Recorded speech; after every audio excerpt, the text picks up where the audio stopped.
Welcome to crime diaries. ఈరోజు మన guest Nayeem కేసులో సిట్ అధికారిగా పనిచేసిన ఆఫీసర్ పేరు సాయి కృష్ణ గారు. సాయి కృష్ణ గారు ఉమ్మడి ఆంధ్రప్రదేశ్తో పాటు విభజన జరిగిన తర్వాత ఆంధ్రప్రదేశ్లో ఏసీబీలో పనిచేసి రిటైర్ అయిన ఆఫీసర్.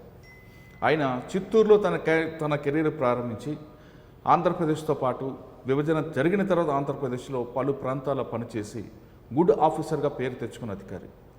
ఆయన పనిచేసిన సమయంలో అనేక సెన్సేషనల్ కేసులు ఉన్నాయి. ఎంత సెన్సేషనల్ కేసు ఉన్నా ఆయన చాలా కూల్గా పనిచేసుకుంటూ ఇన్వెస్టిగేషన్ పార్ట్ కంప్లీట్ చేస్తారు. కాబట్టి ఆయనకి నైన్లో జరిగిన కేసులో సిట్ ఆఫీసర్గా తీసుకొచ్చారు. అప్పటికి ఆయన సిటీలో లేకపోయినా ఆఫీసర్స్ అందరూ ఆయన పనితీరుని మెచ్చుకొని సిట్ అధికారిగా పెట్టి ఆ కేసు దర్యాప్తు ఇచ్చారు.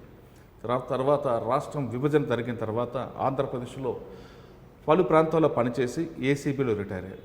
సాయి కృష్ణ గారిని అడిగి అప్పుడు ఆ ప్రాంతంలో అంటే సాయి కృష్ణ గారు పోలీస్ డిపార్ట్మెంట్లకు వచ్చే సమయంలో పోలీసింగ్ ఏ విధంగా ఉండేది, ప్రజలకి పోలీసులకు మధ్య సంబంధాలు ఏ విధంగా ఉండేవి, తర్వాత రిటైర్ అయిన తర్వాత వచ్చేసరికి ప్రజలకి పోలీసుల మధ్యన గౌరవం కానీ అనుబంధం కానీ పెరిగిందా తగ్గిందా, వాటితో పాటు సెన్సేషనల్ కేసులు చేస్తున్నప్పుడు పోలీస్ ఇన్వెస్టిగేషన్ పార్ట్ ఏ విధంగా ఉండాలి అనే విషయాల్ని ఆయన తెలుసుకుందాం. అంతేకాకుండా నయీం కేసులో దర్యాప్తు ఏ స్థాయిలో ఉంది, ఆయన రోల్ ఎంతవరకు ఉంది అనే విషయాన్ని కూడా అడిగి తెలుసుకుందాం. సార్ నమస్తే అండి. నమస్తే అండి. సాయి కృష్ణ గారు దాదాపు 95 ఆ టైంలో అనుకుంటా మీరు పంజాగుట్ట ఇన్స్పెక్టర్ అనుకుంటా 2002 95లో మీరు ఇంటెలిజెన్స్ ఉన్నారు. నాకు 2002 పంజాగుట్టలో మీరు ఎదురేరండి. పంజాగుట్ట రోడ్డు కానుకునే పోలీస్ స్టేషన్ ఉంటుంది. ఆ పంజాగుట్ట వైపు నుంచి మేము వస్తున్నప్పుడు ఈయనప్పుడు సిటీ కేబుల్ పనిచేస్తాం, లక్కడి కేబుల్ ఆఫీసు. వస్తున్నప్పుడు పంజాగుట్ట సిగ్నల్ దగ్గర ఆగితే లెఫ్ట్ తిరగగానే మీరు కనబడేవారు. మీరు అక్కడి నుంచి మొత్తం పంజాగుట్ట ఏం జరుగుతుంది అంతా అబ్జర్వ్ చేసేవారు మీరు. అంటే పోలీస్కి విజిబుల్ అని కనిపిస్తుంటుంది పబ్లిక్ ఎవరు వస్తున్నారు ఎవరు వెళ్తున్నారు అనేది. దాంతో ఆ పంజాగుట్ట సర్కిల్లో ఎప్పుడు కొంచెం రౌడీజం అనేది బాగా కంట్రోల్ అయింది. అప్పట్లో ఆటో వాళ్ళు ఆగడాలు అవ్వచ్చు, లేదా ఇంకోటి ఉంది. అక్కడ జరుగుతుంది అనగానే రే అని మీరు ఒక అరుపయోగాన్ని మీ సెంటర్ వెళ్ళడం అక్కడంతా క్లీన్ అయిపోయింది. అంటే పోలీస్ ఒక ఎస్హెచ్ఓకి రోడ్డు కనపడడం, పబ్లిక్ కనపడడం అనేది ఇంపార్టెంట్ విషయం. అప్పట్లో మీకు పంజాగుట్ట అనేది ఒక అనుభవం నేర్పినట్టుంది.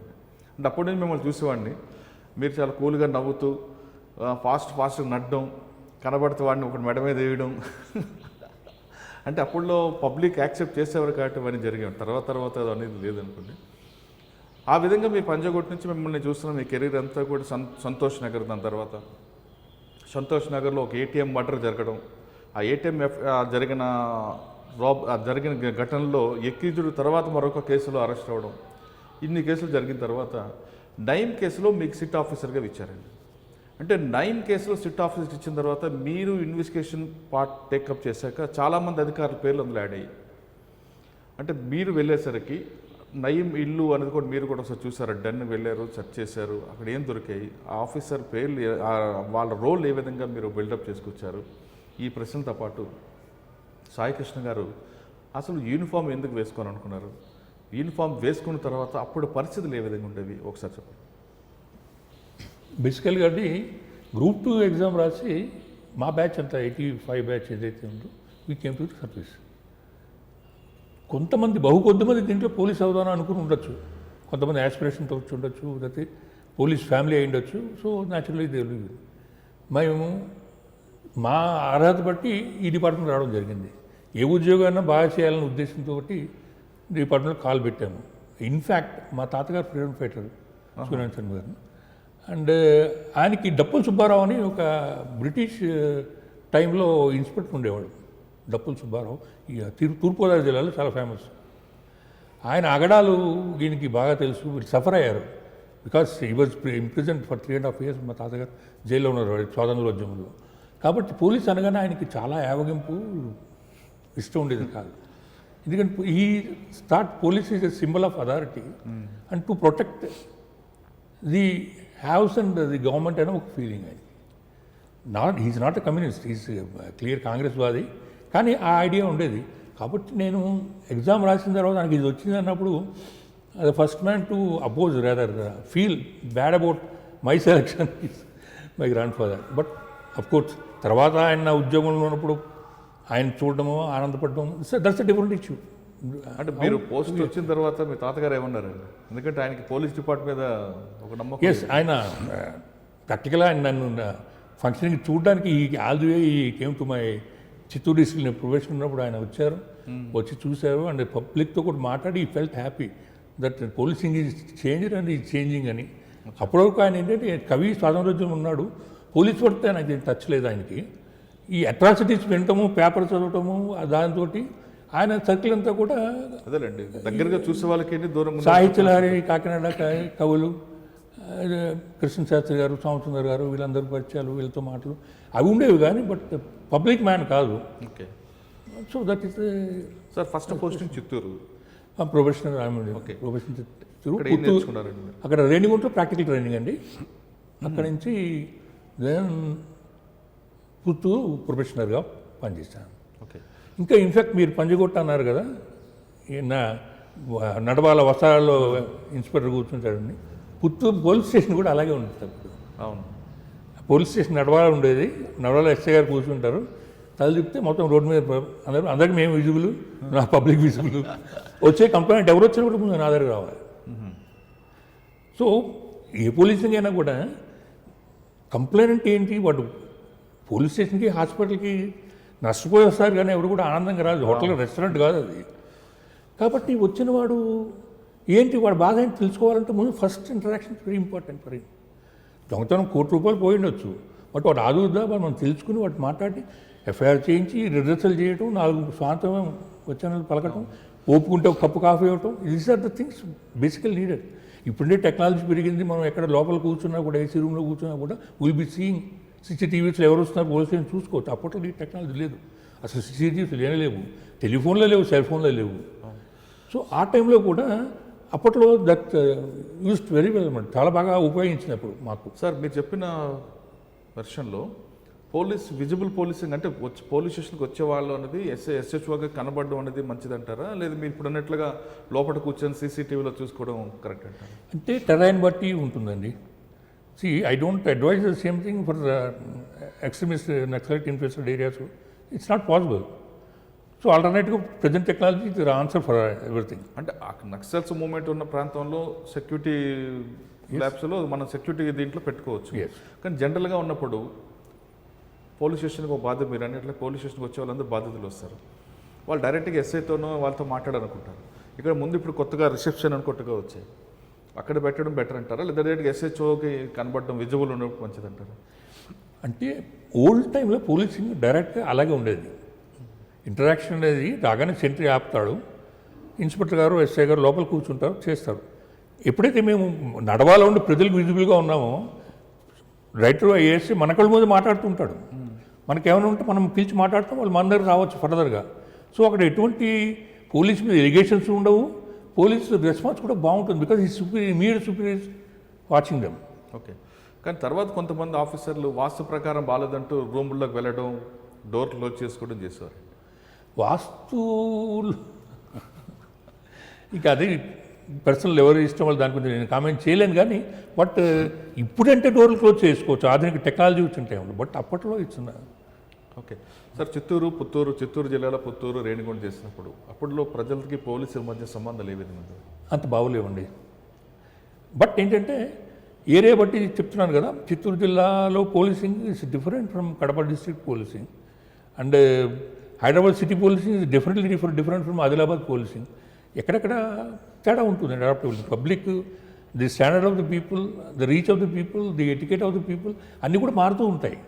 కాబట్టి దేనికి దానికి రెస్పాండ్ అవ్వాలి, ఎక్కడ వెళ్ళినా కూడా దాని ప్రకారం మనం నడుచుకోవాలి. బికాజ్ వీఆర్ సర్వెంట్స్, బేసికలీ మనం సర్వెంట్స్ అనే విషయం మర్చిపోతే కష్టం అవుతుంది. We are not bosses, we are servants for the people, మనం ఉన్నదే వాళ్ళ గురించి. కాబట్టి వాళ్ళ బట్టి మనం అడాప్ట్ అవ్వాలి, మనం మారాలి. సార్ చిత్తూరు తర్వాత ఎక్కడికి వచ్చారు? చిత్తూరు తర్వాత అంటే హైదరాబాద్ సిటీ అండి. I came to Karkhana police station ఎస్ఐగా వచ్చాను. కార్ఖానా నుంచి then I went to intelligence department. Okay. Starting Hyderabad వచ్చిన దగ్గర నుండి ఇంటెలిజెన్స్లో పనిచేస్తారు? హైదరాబాద్ కార్ఖానాలో 1.5 years వర్క్ చేశాను as crime SI. Okay. Karkhana నుంచి ఇంటెలిజెన్స్ డిపార్ట్మెంట్. అంటే క్రైమ్ ఎస్ఐ చేస్తున్నప్పుడు అప్పుడు ఏ తరహా క్రైమ్ ఉంటుంది? కార్ఖానా ఏరియాలో బోర్డర్స్లో డెకాయిట్స్ బాగా జరిగేవి. అండ్ హౌస్ బ్రేకింగ్ విపరీతంగా వ్యాంప్ అండ్ హౌస్ బ్రేకింగ్ జరిగేది. ఎందుకంటే పెద్ద పెద్ద ఇల్లు ఉండేవి, రిచ్ పీపుల్, తర్వాత లోన్లీనెస్ బాగుండేది. ఈవినింగ్ 7-8 అయితే అసలు జనసంచారం ఉండేది కాదు. అంటే నైట్ హెచ్పి అని డే హెచ్పి అంటారు. Mostly night HP, day HP కూడా జరిగేవి. Lucky we could catch day. Sir అప్పట్లో డే హెచ్పి నైట్ హెచ్పి జరిగితే ఆ ఎంఓ చూసి మీలాంటి ఆఫీసర్లు అందరూ కూడా అది ఎవడు చేశాడని చెప్పేవారండి. అవును, అంటే ఎంట్రీ ఎలాగుంటుంది, ఎగ్జిట్ ఎలాగుంటుంది, గ్రిల్ అఫెన్సా లేదా అని ఎవరో ఒక పేరు అప్పుడు లిమిటెడ్ పర్సన్స్ ఉంటారు. ఆ ఎంఓకి అంటే ఆ స్టైల్ ఇన్వెస్టిగేషన్కి అలవాటు అయిపోయిన ఆఫీసర్ది తర్వాత ఎందుకంటే దొంగలు కూడా పనితీరు వాళ్ళు మెరుగుపరుచుకున్నారు, వాళ్ళు కూడా కొత్త వాళ్ళు వస్తున్నారు. అప్పుడు ఆ టైప్కి అలవాటు పడిన ఇన్వెస్టిగేషన్కి తర్వాత వచ్చేదానికి అలవాటు పడడం కష్టమైందేమన్నా? ఖచ్చితంగా కష్టంగానే ఉంటుందండి. అంటే మా లెవెల్లో కాదు, ఎందుకంటే మా జనరేషన్లో మాకు సైబర్ క్రైమ్స్ అనేది మీరు last when we became supervising officers, then we have encountered this cyber crimes and all that. అప్పుడు సైబర్ క్రైమ్స్ లేవు. కాబట్టి ఈ టెక్నాలజీ అనేది ట్రైనింగ్ ద్వారా మళ్ళీ మేము తీసుకుని అడాప్ట్ అయ్యాం సైబర్ క్రైమ్స్ ఇన్వెస్టిగేషన్ అనేది. అప్పుడు that is the way. But how department ఎవరైనా కూడా రిఫ్రెష్ లేటెస్ట్ డెవలప్మెంట్స్ రిఫ్రెష్ చేస్తారు కాబట్టి మేము అవుతాం. కానీ బట్ బేసికల్లీ అప్పుడు అఫెండర్స్ వేరు, ఇప్పుడు అఫెండర్స్ వేరు. ఎంఓ సిస్టమ్ ఇప్పుడు చాలా తగ్గిపోయిందండి, మారిపోయింది. The same offender is doing all the MOs. కాబట్టి మనం సింగిల్ అదిగొట్లాగా సీన్లో చూసి సోన్స్ ఆఫ్ అంటర్ అనేది అమాయకత్వం అవుతుంది. అదే ఎప్పుడో మీరు కొంతమంది చూసేవాళ్ళండి, లాక్ బ్రేక్ అయితే వీడు పలానా వాడే చేస్తాడు, కరెక్ట్గా వాడి ఇంటికి వెళ్తే వాడు ఉండేవాడు. అవును, ఎస్. ఇప్పుడు వాడు అన్ని చేస్తున్నాడు. అంటే సార్ ఒకటి చెప్తాను చూడండి, కమ్యూనికేషన్ ఎలా పెరిగిందో ట్రాన్స్పోర్ట్ అలాగే పెరిగింది. ఇప్పుడు మన నార్త్ ఇండియా నుంచి వచ్చి మన గ్యాంగ్స్ ఇక్కడ ఆపరేట్ చేస్తున్నాయి. బీహార్ గ్యాంగ్స్ వస్తున్నాయి, రాజస్థాన్ గ్యాంగ్స్ వస్తున్నాయి, గుజరాత్ గ్యాంగ్స్ వస్తున్నాయి. ఇక్కడికి వచ్చి అఫెన్సెస్ చేసి వెళ్ళిపోతున్నారు. ఇది cosmopolitan city, Hyderabad city particular చెప్పాలంటే. ఎక్కడెక్కడి నుంచి వస్తారు, ఎక్కడో పనిచేస్తారు, పనిచేసిన కూడా దొంగతనం చేసి వెళ్ళిపోతాడు. వీడి యానిటేషన్స్ మనకు తెలియవు. అప్పట్లో మనం కూడా కాలానికి అనుగుణంగా మారుతుండాలంటారు investigation part. Yes.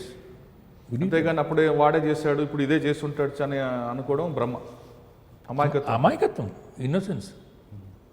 Okay sir, కార్ఖానా తర్వాత మీరు ఇంటెలిజెన్స్కి వచ్చారు. ఇంటెలిజెన్స్లో ఏ సంవత్సరం నుంచి పనిచేశారు? అప్పుడు ఇంటెలిజెన్స్లో పొలిటికల్ ఇంటెలిజెన్స్ ఏ విధంగా ఉండేది? ఇన్ఫ్యాక్ట్ ఇంటెలిజెన్స్ చాలా కాలం మీరు పనిచేశారు. Intelligence 11 years పనిచేశానండి. అసలు మొత్తం టోటల్గా అన్ని రాజకీయ పార్టీల గురించి కానీ ప్రభుత్వాల గురించి మీకే ఎక్కువగా. అంటే ఇంటెలిజెన్స్లో ఎలాగ ఉంటుందంటే స్పెషలైజేషన్ సబ్జెక్ట్స్ ఉంటాయి, రైట్. బట్ నేను mostly I work in control room, I work as zonal inspector. When he zonal inspector he will be looking after all subjects. Okay. జిల్లా నేను నల్గొండలో పనిచేస్తాను. Nalgonda district all political parties చూస్తాం మనం, single ఒక political party కాదు. అట్లనే తర్వాత స్పెషల్ ఎంక్వైరీ సెల్లో చేయడం జరిగింది. అప్పుడు మా సీనియర్ ఆఫీసర్స్ బాగా గైడ్ చేశారు మమ్మల్ని, అసలు ఎంక్వైరీస్ ఎలా చేయాలి అండ్ థింగ్స్. అది నాకు కెరీర్లో చాలా ఉపయోగపడింది. ఎంక్వైరీ చేయడం అనేది ఎలాగ, అసలు anything investigation enquiry both are different, ఎలా చేయాలనేది అది that helpless a lot. Intelligence department special enquiries చేశాను నేను. అంటే ఇంటెలిజెన్స్లో రెండు విషయాలు కనిపిస్తుంటాయి సార్. ప్రభుత్వ పథకాలు కరెక్ట్గా అమలు జరుగుతున్నాయా లేవా, ఆ పథకాలు పక్కదారి పడుతున్నాయా లేవా, ఇంకా ప్రభుత్వం మీద ప్రజలు ఏమనుకుంటున్నారు, ప్రజలకి ఇంకా ఏం కావాలనుకుంటున్నారు, వీటి మీద ఎక్కువ ఫోకస్ చేయాలనేది ఇంటెలిజెన్స్లో చెప్తుంటారు. కానీ తర్వాత ఆ ఇంటెలిజెన్స్ వింగ్ అనేది పక్కదారి పట్టింది అనేది ఒక ఆరోపణ ఉందండి. అంటే ప్రభుత్వం ప్రత్యర్థులు ఏం చేస్తున్నారు, ప్రభుత్వంలో ఉన్న వాళ్ళు ఎవరైనా ప్రభుత్వాన్ని కూలగొట్టే చేస్తున్నారా, లేదా ప్రతిపక్షాలు ఏం చేస్తున్నాయి, వాటి కోసమే ఎక్కువగా ఇంటెలిజెన్స్ ఫోకస్ చేసినది అని అప్పుడు ఆరోపణలు ఉన్నాయి. వాస్తవం అంటారా? ఇప్పుడు మీ దానికి రెండు రకాలుగా చెప్పుకోవచ్చు. మీదే మాట, నేను చెప్పిన మాట దాన్ని అన్వయించుకోవడంలో తేడా ఉంటుంది. ప్రభుత్వ పథకాలు ఎలా వెళ్తున్నాయి, ప్రజలకు రీచ్ అవుతున్నాయా లేదా, రీచ్ కావట్లేదా, కారణం ఏంటి, who are the people responsible for the side tracking of the schemes, siphoning చేస్తున్నారా, ఇవన్నీ ఈ లిస్ట్ ఎప్పుడైతే వస్తుందో అపోజిషన్ న్యాచురలీ ఇది ఎత్తి చూపైతే అపోజిషన్ ఉంటుంది. అపోజిషన్ వాళ్ళు కూడా ఏమైనా ఇన్వాల్వ్ ఉన్నారా, ఈ total gamut of all the facts అనేది గవర్నమెంట్కి తెలియాలి. తెలియపోతే ఇంటెలిజెన్స్ ఇస్ ఫెయిల్యూర్. కాబట్టి అన్నీ చెప్పడంలో దాన్ని ఏది అవసరం గవర్నమెంట్ ప్రభుత్వం వారికి కావాల్సిన అవసరాన్ని తీసుకుంటారు. మనం చెప్పేది intelligence. What is me intelligence అంటే అది ఇంటెలిజెన్స్ అనేది ఏంటంటే ద ఫ్యాక్ట్ని రీడబుల్ ఫామ్లో ప్రజెంట్ చేయడమే ఇంటెలిజెన్స్. అవునండి. But we should know the facts. కానీ కొంతకాలం తర్వాత అసలు పని పక్కన పెట్టి మిగతా వేరే పనికి ఎక్కువగా ప్రాధాన్యత ఇచ్చారని ఉంది. అంటే ఎగ్జాంపుల్ పొలిటికల్ పార్టీస్ ఉన్నాయి, ప్రతిపక్ష నాయకులు ఏం చేస్తున్నారు, వాళ్ళ వ్యక్తిగత విషయాలు వాళ్ళ మీద ఎక్కువగా ఫోకస్ చేయడం అన్నది, దాని మీద ఎక్కువ ఫోకస్ చేయడం వల్ల కొన్ని అరాచక శక్తులు పెరిగిపోయాయి అన్నది కూడా అప్పుడు ఆరోపణ ఉంది. దేనికి అది ఏవింగ్ వింగ్ ఉందండి. ఇప్పుడు మీరు చెప్పేది పొలిటికల్ ఇంటెలిజెన్స్ గురించి మాట్లాడుతున్నారు. అరాచక శక్తులు అనేది that's different, there separate links. SIB ఉంది, వీళ్ళు ఎవరు చూసుకుంటారు, వాళ్ళ జాబ్ వాళ్ళు చేస్తున్నారు. కాబట్టి పొలిటికల్ ఇంటెలిజెన్స్ వాళ్ళ పని వాళ్ళు చేస్తారు. చెప్తున్నా కదా మీరు, ఆ వింగ్లో డిఫరెంట్ వింగ్స్ ఉన్నాయి కాబట్టి ఎవరి ఇన్పుట్ వాళ్ళకి ఉంటుంది. ఇది పొలిటికల్ వింగ్ కాబట్టి పొలిటికల్ ప్రభుత్వానికి సంబంధించిన పథకాలు ఎంతవరకు ఉన్నా వాటి మీద మీ ఫోకస్. అంటే అప్పుడు మీరు పనిచేస్తున్న టైంలో ప్రభుత్వ పథకాలు నిజంగా ప్రజలకు వెళ్ళట్లేదా, ప్రభుత్వం మీద ప్రజలు ఏమనుకున్నవారండి ఎక్కువ? నేను అంటే మోస్ట్లీ స్పెషల్ ఎంక్వైరీస్లో కాన్సన్ట్రేట్ చేయడం జరిగింది సార్. స్పెషల్ ఎంక్వైరీస్ అంటే allegations on official machinery, allegations on politicians, anything it can be covered అనమాట. ఓకే. సో దాంట్లో చేయడం జనరల్గా మీరు చెప్పినట్టు ప్రభుత్వ పథకాలన్నీ మొత్తం ఎలా ఉన్నాయి ఇవన్నీ ఫర్ షార్ట్ పీరియడ్ చేశాను మీరు చెప్పి కరెక్టే. బట్ దాని మీద అప్పట్లో ప్రభుత్వ పథకాలు సైడ్ లైన్ అయినప్పుడు పబ్లిక్లో రియాక్షన్ చాలా తక్కువ ఉండేదండి, ప్రజలకు తెలిసేది కాదు. సో మనం ఎవరన్నా అడిగినా కూడా ఏదో వాడికి ఏంటంటే వాళ్ళకి ఇమీడియట్గా ఏం కావాలి, రేషన్ బియ్యం అందిందా లేదా, ఇదేమైనా ప్రాబ్లం ఉంది, ఇటువంటి గురించి మాట్లాడాలి. కానీ పాపం అదర్ స్కీమ్స్ గురించి అంత ఎన్లైట్మెంట్ లేదు. అంటే ఆ విషయాన్ని మీరు గవర్నమెంట్ నోటీసులకు వెళ్ళేదండి? స్పెసిఫిక్ రిపోర్ట్ ఉంటే వెళ్ళేవి గవర్నమెంట్. అంటే మీరు చేసిన వింగ్లో ఈ విధంగా ఉండేదండి అప్పుడు? మీరు పర్టికులర్గా వింగ్ టేకప్ చేశారు అంటే స్పెషల్ ఎంక్వైరీస్. అచ్చా. అంటే ఎక్కడైనా కూడా పథకాలు డైవర్ట్ అవుతున్నా, లేదంటే special allegations on corruption, awareness, official misuse of power ఏమైనా ఉంటే దాని మీద ఎంక్వైరీ జరిగింది. ఓకే. తర్వాత ఎక్కడికి వచ్చారండి? 11 సంవత్సరాలు ఇంటెలిజెన్స్ తర్వాత చేసిన తర్వాత అంటే నా సీనియర్ ఆఫీసర్లే చెప్పారు, ఏంటి నెలలతో ఇంటెలిజెన్స్ ఉంటావు, గెట్ అవుట్ అని. అంటే గెట్ అవుట్ అని స్మూత్గా చెప్పుంటారండి, అభిమానంతో చెప్పుంటారు. సీనియర్ ఆఫీసర్స్ మా ఈజీ లేవు, లేకపోతే లాండర్ కూడా చేయవా వెళ్ళు, ఇక దెన్ బయటకు వచ్చాను. Then first posting Chatrinaka. Okay. MV Krishna Rao CP ఉండే, commissioner of police. Sir, Chatrinaka ఇన్స్పెక్టర్గా మీరు వచ్చినప్పటికీ ఎంవి కృష్ణారావు గారు కమిషనర్. అంటే అక్కడ ఆ ప్రాబ్లమ్స్కి, ఎందుకంటే 11 సంవత్సరాలు ఇంటెలిజెన్స్ పనిచేసి వచ్చారు, ఇక్కడ లా అండ్ ఆర్డర్ ఇమీడియట్గా మీకు కంబైన్డ్ పొజిషన్ ఇచ్చారు. కృష్ణారావు గారు ఏ విధంగా సపోర్ట్ చేస్తారు, ఏ విధంగా మీకు సూచన చేస్తారు? కృష్ణారావు గారు చాలా సపోర్ట్ చేశారు. అంటే ఆయన ఎప్పుడు చెప్పడు, కానీ it's a great man, supported, చాలా సపోర్ట్ చేశాడు. అంటే ఇంకోటి ఏంటంటే నా కెరీర్లో నా అదృష్టం మరి బ్లెస్సింగ్ నాకు తెలియదు, కానీ all through my officer supported me entire service. అది ఇట్స్ ఎ బ్లెస్సింగ్ అని నేను అనుకుంటాను. ఎందుకంటే ఎప్పుడు చార్మినార్ పొల్యూషన్ ఎక్కువ కూర్చునేవారు కదండి ఆయన, ఎవ్రీ ఫ్రైడే. అంటే అది హైదరాబాద్ సిటీలో. అది అంటే మీరు చైతన్యాక అంటే కృష్ణారావు గారు చెప్పారు. ఏం చెప్పారంటే, బాబు నాకు పాలసీ ఉంది, ఆ పాలసీ ప్రకారం వచ్చిన వాళ్ళందరికీ కూడా నేను ఓల్డ్ సిటీ ఇస్తాను, ఓల్డ్ సిటీలు పనిచేసిన తర్వాత మీరు బాగా పనిచేస్తే మంచి పోస్టింగ్ ఇస్తాను, దట్స్ ఎ డిఫరెంట్ ఇష్యూ అని. నాకు నేను first time intelligence law and order వచ్చాను, మళ్ళీ నాకు మంచి పోస్టింగ్ చెడ్డ పోస్టింగ్ అనేది పెద్ద makes no different, because I need to acclimatise with the situation. Law and order తెలుసుకోవాలి. ఆఫీసర్ డౌట్ చేశారు నన్ను, నువ్వు చేయగలవా అన్న టైప్లో. Same thing happened. నేను డీసీపీగా దగ్గరికి వెళ్ళి రిపోర్ట్ చేయగలిగినప్పుడు ఆయన కూడా డౌట్ అయ్యారు. But he also supported me a lot. అంటే చిత్తన్నకలో చూస్తున్నప్పుడు ఏమైనా కమ్యూనల్ అయ్యండి అక్కడ? Communal I tell you, south జోన్లో ఎలా ఉంటుందంటే అండి, కమ్యూనల్ అయింది అవ్వలేదు అయిన తర్వాత తెలుస్తాయి అయిందని, క్లాంప్ అయింది. బట్ నిత్యము ఘర్షణలు అనేది జరుగుతూ ఉంటాయి, బికాజ్ ఇట్స్ హ్యూమన్ నేచర్. అటు ఇటు ఇటైనా ఎటు రెండు. అంటే మిగతా పోలీస్ స్టేషన్కి చిత్తన్నకు ఒక డిఫరెంట్ కల్చర్ ఉంటుందండి. మిగతా పోలీస్ స్టేషన్ కంప్లీట్గా 80% వాళ్ళు ఉంటారు, 20% వీళ్ళు ఉంటారు. కానీ చిత్తన్నాక 50-50 కనిపిస్తారు కదా. అవును, ఎటువైపు ఏం జరిగినా ముందు పోలీసు ముందుకు వస్తారు వాళ్ళు. అవునవును, చాలా ఇంపార్టెంట్, చాలా important. But the same time చిత్తనాకులో 2 వర్గాలు కూడా, అంటే హిందూ ముస్లిమ్స్ అందరూ కూడా పోలీసుకి చాలా కోఆపరేటివ్గా ఉన్నారు. ఓకే. ఈరోజు కూడా అదే ఉందని నేను భావిస్తున్నాను. చాలా అంటే కొంతమంది సంఘ విద్రోహ శక్తులను వచ్చి ఏమైనా మీ కన్ కాల్ దెమ్, అటువంటి పబ్బం గడుపుకునే వాళ్ళు, పాలిటిక్స్ కోసం చేసేవాళ్ళు 2 గ్రూపుల్లో ఉంటారు. బట్ ఎక్కడైనా ఉంటారు. Yes, people in general both Muslims and Hindus పోలీసుకి చాలా కోఆపరేట్ చేశారు. అప్పుడు టైగర్ నరేంద్ర గారు ఉన్నారు. అవును, ఏమనేవారండి ఆయన? నరేంద్ర గారు ఉండేవారు పక్కనే షాల్బన్ లిమిట్స్లో ఉండేది పక్కనే జస్ట్. బట్ నరేంద్ర గారు మాకు కోఆపరేట్ చేసేవాడు ప్రాక్టికల్గా. ఆయన వెళ్ళి ముందు సమస్య చెప్పి కృష్ణారావు గారు పెట్టిన లిట్మస్ టెస్ట్ ఏంటంటే, నువ్వు మనకి పాత నగరంలో అదర్ దాన్ దిస్ ఈ ఫెస్టివల్ సీజన్ చాలా ఇంపార్టెంట్ మనకి. బోనాల నుంచి స్టార్ట్ అవుతుంది. ఇంకా సంతోష్ నగర్ అంటే ముందు అక్కడ మనకి దర్గా బాబాది అక్కడ ఉరుసు ఉంటుంది, ఆ ఉరుసుని స్టార్ట్ అవుతుంది అక్కడ. జస్ట్ అది మేలో వస్తే జూన్ నుంచి స్టార్ట్ అవుతుంది ఆషాఢ మాసం. ఈ ఆషాఢ మాసం నుంచి వచ్చిన తర్వాత మళ్ళీ దసరా వరకు ఈ పీరియడ్ ఏదైతే ఉందో ఇది చాలా ఇంపార్టెంట్. ఈ పీరియడ్లో సదావుగా అన్ని పండుగలు అయిపోయాయి అంటే ఎస్ నీకు టిక్ పడుతుంది, you are a good man, you are working అని. అది నాకు వెళ్ళగానే పెట్టిన పరీక్ష. But I could pass the test. Sir ఇప్పుడు అంటే మీరు చేశారు కాబట్టి ఆ ఎక్స్పీరియన్స్ ఇప్పుడున్న ఆఫీసర్లకి చతుర్నాక కానీ ఓల్డ్ సిటీలో పనిచేస్తున్నప్పుడు ఎలాంటి ప్రికాషన్ తీసుకోవాలండి? బేసికల్లీ సార్ పోలీసులో చిత్తనాక కానీ ఎక్కడైనా సరే go to the problem, face the problem. ఏదైనా మనకి చిన్న ఇన్ఫర్మేషన్ తెలిసినా అది ఫర్దర్ ఏమవుతుందని విజువలైజ్ చేసి మనం ప్రాబ్లం దగ్గరికి వెళ్ళి దాన్ని నిప్పెట్ దెబ్బట్ అది చేయాలి. ఇన్ఫర్మేషన్ సిస్టమ్ పెట్టుకోవాలి. పబ్లిక్తో మీరు బాగా తిరిగితే దాంట్లో ఎవరో 10 మందితో తిరిగితే కనీసం ఇద్దరైనా నీకు పోలీస్కి సాఫ్ట్ కార్ ఉన్నవాడు ఇన్ఫార్మ్ చెప్పుకుంటాడు. బట్ నువ్వు అసలు పబ్లిక్కే కలవకుండా నువ్వు ఎక్కడో నేను ఐవరీ టవర్స్లో ఉంటానంటే ఇన్ఫర్మేషన్ రాదు. రానప్పుడు జరిగిన తర్వాత మనకు తెలుస్తుంది. జరగముందు తెలియడము, జరిగిన తర్వాత సీన్లోకి మీరు వెళ్ళినప్పుడు మీకు ఇమీడియట్గా సిచ్యుయేషన్ కంట్రోల్లోకి రావడం, ఇవి చాలా ఇంపార్టెంట్. అది ఆల్ ఎస్హెచ్ఓస్ అందరూ చేస్తూనే అనుకుంటారు. But this cardinal principle particularly in old city.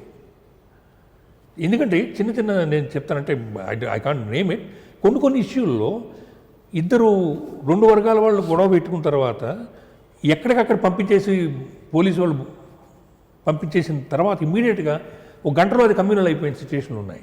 అవునా? అదే అప్పుడే టైంలో వాళ్ళని తీసుకుని పోలీస్ స్టేషన్ తీసుకొచ్చి బైండ్ ఓవర్ చేసి పెద్దలు పిలిచి మందలించి ఏదో కౌన్సిలింగ్ చేస్తే ఇది జరిగేది కాదు. అటువంటి రెండు ఇన్సిడెంట్లు జరిగాయి నేను చూసినప్పుడు. చాలా పెద్ద కమ్యూనల్ టెన్షన్ వచ్చేసి పికెట్లు పెట్టి స్టేజ్ వచ్చేసింది. లక్కీగా తర్వాత సేవ్ అయింది. కొన్ని చోట్ల అయితే ఫ్లేర్ అయిపోయి కూడా ఈ కర్ఫ్యూ కూడా క్లాంప్ చేసిన సిచ్యువేషన్స్, అటువంటి చిన్న ఇష్యూలు ఉన్నాయి. అంటే అక్కడ జరిగినప్పుడు ఇష్యూని వెంటనే వాళ్ళు తీసుకురావడం, మాట్లాడడం. ఇష్యూ చిన్నగా స్టార్ట్ అవుతుంది, కొద్దిగా పెద్దగా టైంకి అది ఎవరు అడ్వాంటేజ్ తీసుకుందామని గ్రూప్లో వచ్చేస్తుంది. దాంట్లోకి వచ్చిన తర్వాత సిచ్యువేషన్ అవుట్ ఆఫ్ కంట్రోల్ అయిపోతుంది. అదే సిచ్యువేషన్ ఇమీడియట్గా మీరు బడ్లో నిప్ చేసేసినట్టయితే, నిప్పెట్ బడ్ అంటాం కదా, అక్కడ ఆర్పేసినట్టయితే సిచ్యువేషన్.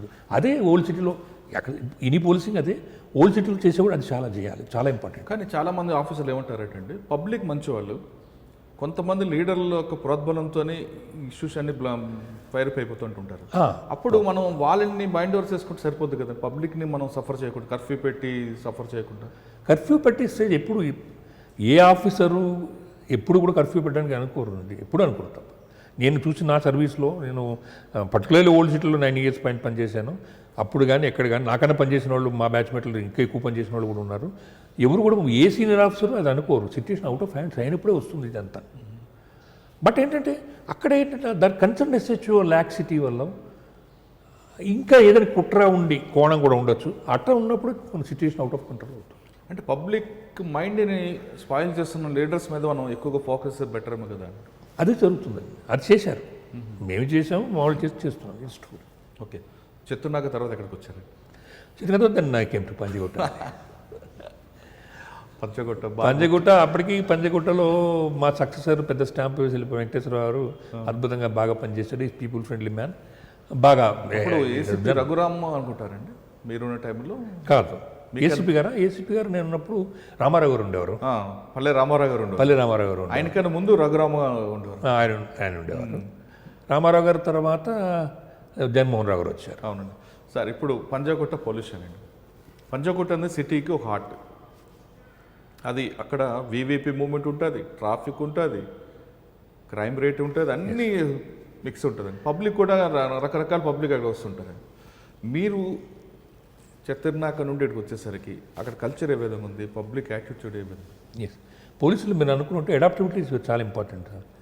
చిత్తనాక పోలీసింగ్కి పంజగుట్ట పోలీసింగ్ డెఫినెట్లీ డిఫరెన్స్ ఉంటుంది. ఇందాక అన్నట్టు ఆదిలాబాద్ పోలీసింగ్కి మన హైదరాబాద్ సిటీ పోలీసింగ్కి డిఫరెంట్ హస్తమస్కాంతరం ఉంటుంది. So adaptability important. Any police officer has to be get adapted to situations. So అలాగే మారిపోయింది. కానీ బట్ బేసికల్లీ ఒకటి మాత్రం లైన్ తీసుకోవాల్సిందంటే అవైలబిలిటీ టు పీపుల్. అది ఎక్కడైనా తప్పదు పోలీసులో. అది మనకి సేవ్ చేస్తుంది ఎప్పుడైనా సరే. పంజగుట్లో కూడా సేమ్ మీరు చెప్పినట్టు నడవాలో వెళ్ళగానే పోలీసు ఇన్స్పెక్టర్ గారు బయట కూర్చుని ఉంటాడు. సో అక్కడ కూడా విజిబిలిటీ అనేది అప్పుడే ఇంకా క్లోజ్ సర్క్యూట్ కెమెరాస్ అవి స్టార్ట్ అయింది, ఇంకా స్టార్ట్ కాలే పూర్తిగా అప్పుడు కూడా. అప్పుడు కెమెరా ఇంకా లేవు. So the same thing help good. అట్లానే నడిచిపోయింది పంజగుట్ట పోలీసింగ్. నేను ఒకటేనండి, నేనేగా చాలామంది పోలీస్ సక్సెస్ఫుల్ పోలీస్ ఆఫీసర్ అయిన కూడా సిచ్యుయేషన్ ప్రాబ్లంకి ముందు మనం వెళ్ళాలి, ప్రాబ్లంతో వెళ్ళిపోవాలి. ప్రాబ్లం ముదిరే వరకు వెయిట్ చేయకూడదు. అచ్చా, ప్రాబ్లం స్టార్ట్ అవుతున్నప్పుడు మీరు ఉండాలి, మనం వెళ్ళిపోవాలి. వెళ్తే ప్రాబ్లం సాల్వ్ అవుతుంది, లేదా పెద్ద అయిపోతుంది. We need to face the trouble. అంటే మీరు చెప్తున్నట్లుగా SHO వెళ్ళాలంటారా, లేదంటే ఆ ఏరియా కానిస్టేబుల్ వెళ్ళాలంటారా? డిపెండ్స్. కానిస్టేబుల్ కదా, ఇన్ఫర్మేషన్ రాగానే కానిస్టేబుల్ లెవెల్ వదిలేయకూడదండి. సీనియర్ ఆఫీసర్స్ వెళ్ళాలి, SI వెళ్ళాలి, SI కాకపోతే ఇన్స్పెక్టర్ వెళ్ళాల్సిందే. There is no other go. But it all officers వెళ్తే తర్వాత నెక్స్ట్ ఆఫీసర్ వచ్చేవాడు ఉండడు. అవును, అది కూడా ఒక ప్రాబ్లం ఉంది. ఒక డీసీపీ లెవెల్ ఆఫీసరు చిన్న రప్చర్కి సీన్లోకి వచ్చేస్తే నెక్స్ట్ ఎవరు రావాలంటే ఆయన ఫెయిల్ అయితే ఇంకెవరు జాయింట్ సిపిఓ రావాలి. తప్పు కదా అది. సో అది చూసుకోవాలి. సీనియర్ ఆఫీసర్ ఎప్పుడు వెళ్ళాలి కూడా చూసుకోవాలి. సీన్లో ఇమీడియట్గా సీనియర్ ఆఫీసర్ రాకూడదు. Okay, but situation out of control అయితే రావాల్సింది తప్పదు. సూపర్వైజర్ ఉండాలి కాబట్టి. కొంతమంది ఆఫీసర్లు అసలు SI పోస్ట్ కూడా చేస్తుంటారు కదండి. చెప్తున్నా కదండి, కొన్ని అమాయకత్వాలు ఉంటాయి. I can't comment on my senior officers. కొంతమంది అమాయకులు ఉంటారు ఇలా. సార్, పంజగుట్టలో మీకు బాగా గుర్తుండిపోయి 2-3 ఘటనలు చెప్పండి. లా అండ్ ఆర్డర్ విషయంలో కానీ, క్రైమ్ విషయంలో కానీ. ఒకటి, మేము ఒక బిగ్ కాంక్లేవ్, అంటే పంజగుట్ట మీకు తెలుసు ఆల్ VIPs ఉండే ప్లేసు. అండ్ బందోబస్తు పాయింట్ ఆఫ్ వ్యూలో లా అండ్ ఆర్డర్ బందోబస్తు చాలా హెవీగా ఉంటుందన్నమాట. సో దాంట్లో మేము బీజేపీ, అప్పుడు వాజ్పేయి గారు ప్రైమ్ మినిస్టర్ ఉన్నప్పుడు బీజేపీ కాంక్లేవ్ జరిగింది. మొత్తం క్యాబినెట్ అంతా ఇక్కడ ఉంది. ప్రైమ్ మినిస్టర్ ఆఫ్ ఇండియా ఇక్కడ మన రాజ్భవన్లో ఉన్నారు, వైస్రాయ్లో ఉన్నారు. వైస్రాయ్ మాది కాదనుకోండి, బట్ ఇక్కడ మన తాజ్లో కొంతమంది, రాజ్భవన్లో, మన సోమాజిగూడ గెస్ట్ హౌస్లో, దెన్ ఇక్కడ వెల్కమ్ హోటల్లో. సో మొత్తం అంతా VIPలు ఉన్నారు. అది దట్ వెంట్ ఫర్ 1 week. ఆ 1 week మాకు వెరీ గ్రూయలింగ్ టైం అండి. అది సక్సెస్ఫుల్గా వెళ్ళిపోయింది. ఏమైపోతుంది కదా, బట్ మేము we need to be prepared. Police ఇంకా తప్పదు కదా. అన్ఈవెంట్ఫుల్గా హ్యాపీగా వెళ్ళింది. అది మాకు చాలా స్ట్రెస్ఫుల్ అండి. We had to spend our time here. Okay, మొత్తం అంతా ఇక్కడే ఉన్నాం, ఇంటికి వెళ్ళకుండా ఇక్కడ పోలీస్ స్టేషన్లో పడుకోవటం అంతే. అది స్ట్రెస్ఫుల్. తర్వాత గుర్తుండే ఇన్సిడెంట్స్ అంటే కొన్ని కేసెస్ ఉన్నాయండి. లైక్ ఒక లాడ్జ్లో మర్డర్ జరిగింది. దట్స్ లైక్ అంటే బావమరిదే బావమరిదని చంపుతాడు. అది మనకు తెలియదు. మనకి 2 రోజుల తర్వాత పిట్టిఫైడ్ బాడీ ఉంటుంది లాడ్జ్లో, బాత్రూంలో స్మెల్ వస్తుందని లాడ్జ్ వాళ్ళ తలుపాలు కూడా చూస్తారు. చూసిన తర్వాత పోలీసుకి చెప్తారు. పోలీసు వెళ్ళిన తర్వాత అక్కడ చూస్తే అడ్రస్లో ఏదో రాంగ్ అడ్రస్ ఇస్తాడు, ఏదో కడప అని చెప్పి ఇస్తాడు. ఇచ్చిన తర్వాత క్లూలెస్ బాడీ పిట్టిఫైడ్. మిస్సింగ్ కేసులు ఏమున్నాయని మనం ఎగ్జామిన్ చేయడం మొదలు పెడతాము. ఇది కొంచెం నెక్స్ట్ డే న్యూస్లో రాగానే 2-3 మా సంవత్సరం మిస్సింగ్ రావటము, ఐడెంటిఫై చేసుకోవడం బాడీని, కమ్మాలి వాడు కాదన్న కూడా బికాజ్ బట్టలు బట్టి దాన్ని బట్టి వెళ్తాం. ఇట్లా 2-3 జరిగాయి. సైమిల్టేనియస్గా చిన్న క్లూ నాకు దొరకడం అనేది అడ్వాంటేజ్ అయింది. ఏంటంటే అక్కడ సీన్ ఆఫీస్లో, అంటే జనరల్గా అండి సీన్ మనం అబ్జర్వ్ చేసి వెళ్తున్నప్పుడే మనతో పాటు ఫోరెన్సిక్ ఎక్స్పర్ట్స్ ఎవరైతే ఉంటారో క్లూస్ టీమ్ తీసుకెళ్ళిపోవాలండి. We can't just visit, like ఏదో విజిట్ కాకుండా అలాంగ్ విత్ ఎక్స్పర్ట్స్ మనం వెళ్ళినట్టయితే మనకి ఏ క్లూ కూడా మిస్ కాకుండా ఉంటుంది. సో అది వెళ్తున్న టైంలో సరే వాళ్ళు they have done their job, but ఒక న్యూస్ పేపర్ ముక్క that helped me lot, that gave all the clue.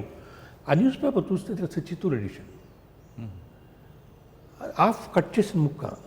Chittoor edition ఇక్కడ ఎందుకు వచ్చింది అనేది డౌట్ వచ్చింది. అక్కడ పేపర్లు మనకి ఇక్కడ రావు. అంటే somebody from Chittoor has come here. It is a possibility, it's not exactly.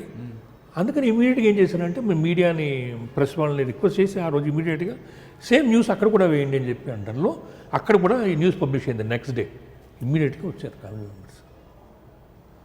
అచ్చా, బాడీ ముందు ఐడెంటిఫై మిస్సింగ్, వాళ్ళు కాంటాక్ట్ చేసి మిస్సింగ్ అని చెప్పి వచ్చారు. రావడంతో దెన్ బాడీ ఐడెంటిఫై అయిన తర్వాత ఎప్పటికీ కూడా మర్డర్ కేసులో మీకు తెలుసు చాలా ఈజీ మనకి ఫర్దర్ క్లూస్ రావడం అనేది. కానీ అక్యూజ్డ్ అబ్స్కాండింగ్ మనకి నేను చిత్తూరులో పనిచేయడం నాకు కొంచెం అడ్వాంటేజ్ అయిందని అనుకుంటాను. అదర్వైజ్ అంటే జనరల్గా కూడా మనం చూస్తాము ఆ ఏరియా బట్టి వీడు ఎక్కడ పోయిండొచ్చు అఫెండర్ అని చెప్పి first we thought of Bengaluru. So అటు నుంచి మనం వెళ్ళటము, అక్కడ వాడు బెంగళూరులో వాడు అక్కడ కొన్నాళ్ళు ఉండడము, మనకి అంతా రికార్డ్ రావడము. తర్వాత ultimately we caught him in Chittoor refers brought book చేసేసాం. ఎందుకు చేశాడంటే మర్డర్? జెలసీ అండి, బావమరిది జెలసీ, ఆస్తి అతను వెళ్ళిపోతుంది. అచ్చా. నథింగ్. ఏంటంటే మామగారు ఆస్తి న్యాచురల్లీ కూతురు కొడుకు ఇద్దరికి సగం సగం వస్తాను అనుకున్నాడు. అతను ఏదో ఫారిన్ కంట్రీస్కి వెళ్తే ఫారిన్ కంట్రీస్ పంపించే ప్రయత్నం చేస్తున్నాడు. సో ఆస్తి అంతా అక్కడికి పంపిస్తాడు, నాకేం దక్కదు, నా భార్యకి ఏం దక్కదు, అంతే. అంతే సార్. ఇప్పుడు ఆ కేసు మీరు చిత్తూరు బెంగళూరు వరకు మీ టీం జర్నీ చేసింది కదా, ఆ ఎక్స్పీరియన్స్ అది ఎవరు ఇస్తారండి? ఎస్ఆర్ ఇస్తారండి. ఇస్తారా? ఎస్ఆర్ ఇస్తారు. కానీ మాకేమైందంటే ముందు కొంచెం మా డీసీపీ గారు మాకు అడ్వాన్స్ ఇచ్చారు, సఫిషియెంట్ కాకపోతే మా జేబు నుంచి పెట్టుకుని తర్వాత క్లెయిమ్ చేసుకున్నాం. అప్పుడు ఉమేష్ షరఫ్ అనుకుంటాను. లేదు, మేడం ఉన్నారు, అంజనా సిన్హా మేడం ఉన్నారు. ఆ కేసు టైం అంజనా సిన్హా గారు. అంజనా సిన్హా మేడం. ఓకే. ఇప్పుడు ఆ కేసులో కన్విక్షన్ వచ్చిందంటే?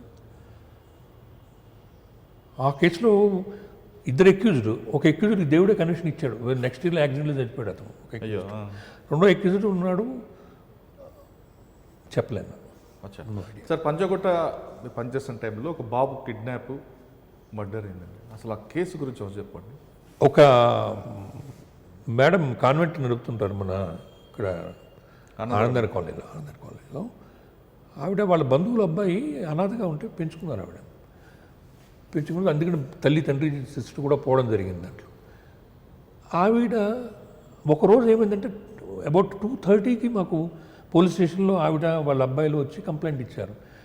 పిల్లాడు ఉన్నాడండి, శాంసన్ ఏదో పిల్లాడు ఉన్నాడు, ఆ కుర్రాడు కనపట్లేదు, 3 hours అయిపోయింది, ఈజ్ మిస్సింగ్. మేము క్యాజువల్గా ఓకే మేడం అనుకున్నాం. But at the same time shocking ఏం చెప్పారంటే ఫోన్ వచ్చిందండి, ర్యాన్సమ్ డిమాండ్ చేస్తున్నాడు. సో ఇమీడియట్గా ఆఫీసర్లకు చెప్పడం జరిగి టాస్క్ ఫోర్స్ హెల్ప్ తీసుకుని మనం ట్రాకింగ్ పెట్టి అన్నీ చూస్తున్నాం. కాల్ అసలు మళ్ళీ ఫర్దర్ కాల్ వస్తుందా ఏంటని చెప్పి, అది సైమిల్టేనియస్గా ఎఫ్ఐఆర్ కంప్లైంట్ రాకుండా ఎఫ్ఐఆర్ చేయటము, ఎఫ్ఐఆర్ చేస్తూనే దెన్ సీన్లోకి వెళ్ళటము, అందరిని ఎగ్జామిన్ చేయడం, ఇవన్నీ స్టార్ట్ అయిపోయినాయి. Because kidnap for ransom is sensational and severe offence. జరుగుతున్నాం, అందరిని ఎగ్జామ్ చేస్తున్నాం. ఈవినింగ్ అయిపోయింది, కాల్ వస్తుందని అన్న టైం కాల్ రాలేదు.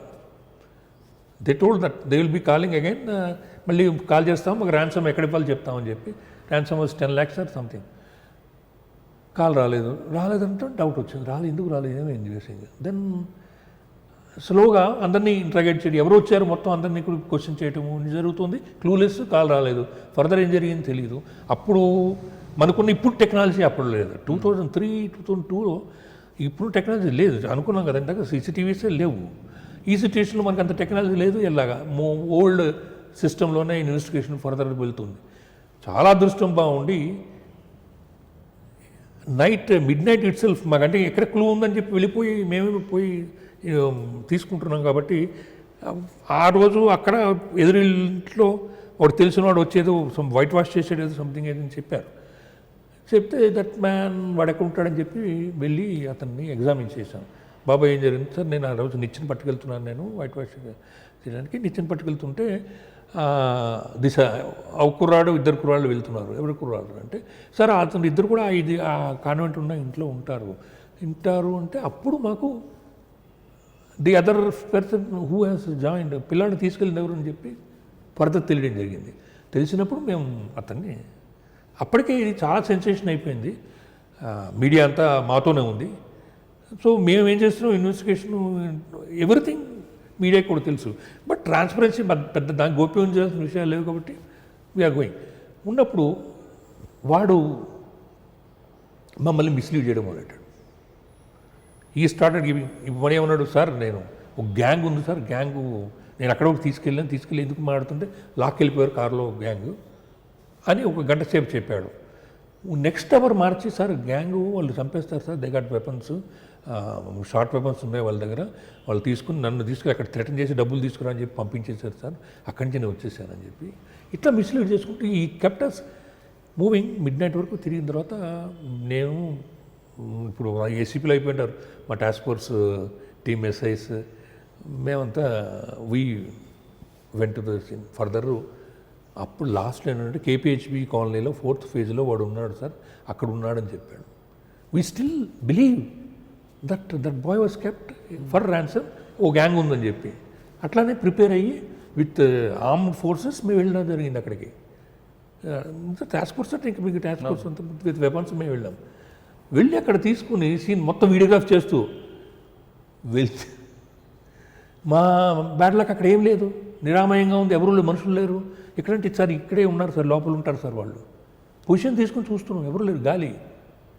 ఆఖరికి అక్కడ మళ్ళీ ఇంటర్గేట్ చేసి వాడు గట్టిగా గతం వేస్తే దెన్ హీ రివీల్డ్ అక్కడ చంపేశాడండి వాడు. అయ్యో. That boy was killed by this accused before the complaint came to me. మా పోలీస్ స్టేషన్కి వచ్చే టైంకి అంటే maybe around boy was taken 12 o'clock అక్కడ తీసుకెళ్ళాడు. 1 పావుకి పిల్లవాడు చంపేశాడు. 1:30 చంపేసి అక్కడ పిలిచి పైన ఆకులు కప్పేసేసి ఉన్నాయి బాడీ. రియలీ మేము మా వచ్చిన టీంలు థింక్ శ్యామ్ వచ్చినాడు అప్పుడు, ఎస్ఐ శ్యామ్, ఇప్పుడు సమ్వేర్ పనిచేస్తూనే ఉంటాడు, 91 బ్యాచ్ కూడా సైబరాబాద్లో ఉన్నారు సార్. శ్యామ్ మేము జస్ట్ వీ వెప్ట్ అనమాట, కళ్ళ నీళ్ళు వచ్చాయి మాకు. ఇంత కష్టపడి మేము చేసి ఆ పిల్లల్ని ఇంటర్వ్యూ చేస్తారు అప్పుడు బాగా. Yes of course. ఏంటి జరిగింది ఏంటంటే ఆ కుర్రాడిని చంపాలని వీడికి తెలియదు, అనుకోలేదు. అది ఇన్స్టెంట్ డెసిషన్ తీసేసుకున్నాడు అంతే. వాడంతకు హైదరాబాద్లో ఉండడం జరిగింది, కొంచెం ఏరియా తెలుసు. ఆ ఏరియాలో ఎక్కడ ఉన్నాడు, హైదరాబాద్లో కాదు చంపేరు, పందిగుట్లను ఎక్కడ ఉన్నాడు, సారీ కేపీహెచ్బి కాలనీలో ఎక్కడ ఉన్నాడు. ఏరియా ఫెమిలియారిటీ ఉంది. బట్ వాడికి ఏంటంటే డబ్బులు కావాలంటే ఎట్లా, ఈ పిల్లాన్ని ఎత్తుకుపోతే డబ్బులు ఇచ్చేస్తారనుకున్నాడు. మిగతా ఏం ఆలోచించి పిల్లాన్ని ఎత్తుకుపోయాడు. ఎత్తుకుపోతే పిల్లాన్ని ఎక్కడ పెట్టాలో వాడికి తెలియలేదు. పిల్లాడు బస్సు ఎక్కాడు, పిల్లాడికి హైటెక్ సిటీ చూపిస్తాను తీసుకెళ్ళాడు. హైటెక్ సిటీ పిల్లాడికి క్వశ్చన్ చేశాడు, హైటెక్ సిటీ అన్నావన్నా నువ్వు ఎక్కడ తీసుకెళ్తున్నావు అని అంటే అక్కడ దింపాడు. ఆ పిల్లాడిని పక్కన పెట్టుకుని ఫోన్ చేశాడు. వాళ్ళ బాస్కి ఫోన్ చేసి గంటలో పనుంది బయటకు వస్తున్నాడు మళ్ళీ అని ఒక ఫోన్ చేశాడు. విజయనాథ్ మళ్ళీ వెళ్ళాడు. పిల్లని ఎక్కడ పెట్టాలో అర్థం కాలేదు. పిల్లని వదిలితే తీసుకెళ్ళండి అని చెప్తుంది, ఉద్యోగం పోతుంది, ఎందుకు డ్రైవర్ అక్కడ. ఇవన్నీ ఆలోచన డిసైడ్ చేసుకుని కేపీహెచ్బి కాలనీకి వెళ్ళిన తర్వాత దారిలో నడుస్తుంటే కనపడిందండి తాడు. ఆ తాడు పికప్ చేసుకున్నాడు, జేబులో పెట్టుకున్నాడు. పిల్లని తీసుకుని స్ట్రాంగిల్ చేశాడు. వాడికి ఆలోచన ఎక్కడొచ్చింది, బస్సు దిగాక కేపీహెచ్బి కాలనీలో వాడు ఈ thought about killing this boy, because otherwise ఇంకెక్కడ పెట్టలేను, వీడిని ఎక్కడ ఉంచుకోలేను, నా గురించి తెలిసిపోతుంది అని. So that happen. ఆ భయంతో చంపేశాడండి. అంటే ముందు ప్రీమెడిటేటెడ్గా వాడు చంపుతాం అనుకోలేదు, బట్ చంపే ముందు చాలా ఇన్స్టెంట్గా డెసిషన్ తీసుకుని చంపేశాడు పిల్లాడిని. ముందు కిడ్నాప్ చేద్దాము, తర్వాత చంపేయడం జరిగింది. ఎందుకు దొరికిపోతానని భయంతో. అంటే క్రిమినల్స్ ఎప్పుడు కూడా ప్రీ ప్లాన్డ్గా చేయరంటారు, వాళ్ళ సిచ్యువేషన్ ప్రకారం మారిపోతుంటుందా? నో, అంటే ప్రీ ప్లాన్డ్గా జరుగుతాయి. ఎందుకు జరుగుతాయి, ఖచ్చితంగా జరగవని కాదు. బట్ సిచ్యువేషన్ బట్టి కూడా వాళ్ళు they will be forced to change their plans. ఇప్పుడు ర్యాన్సమ్ కోసం తీసుకున్న వాళ్ళు ర్యాన్సమ్ గురించి వెయిట్ చేయడం ఆగడం అనే కాదు. వాళ్ళు if they feel that this person the victim ఎవరైతే ఉన్నాడో దే హోస్ట్ వీడు బతికితే మనకి ఇబ్బంది అనుకుంటే దే విల్ డూ అవే, చంపేస్తారు.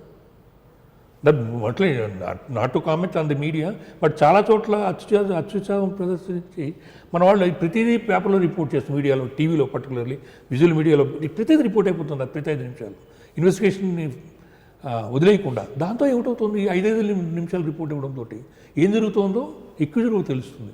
తెలిసిన తర్వాత వాడికి ఎంతవరకు థ్రెట్ ఉంది, వాడు ఎంతవరకు దొరికిపోయే ఛాన్స్ ఉన్నాయి, వాడు బేరీజ్ వేసుకుని ఒక డిసిషన్ మార్చుకుంటాడు. సో రీసెంట్గా మన స్టేట్లో జరిగిన విషయాలు, ముందు కిడ్నాప్లు, ర్యాన్సమ్లు, తర్వాత మర్డర్స్ అనేవి మీరు వెతికితే మీకు దొరుకుతాయి.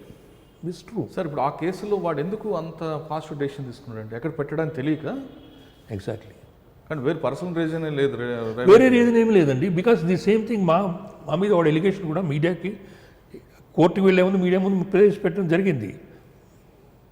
That the maybe 2 days 1 day later, just next day వాడు మా మీద చాలా ఎలిగేషన్ పెట్టాడు. పోలీసు వారు అన్యాయంగా కేసు పెట్టారు నన్ను, అది ఇది అని చెప్పి పెట్టాడు, నేనేం చేయలేదు అని చెప్పి. అది మీడియాలో ఎంత వచ్చిందంటే పేపర్లో ఫ్రంట్ పేజీలోను, సెకండ్ సిటీ ఎడిషన్లోను పెద్దవాడి ఫోటో వేసి మా మీద ఎలిగేషన్లు అన్నీ వేశారు.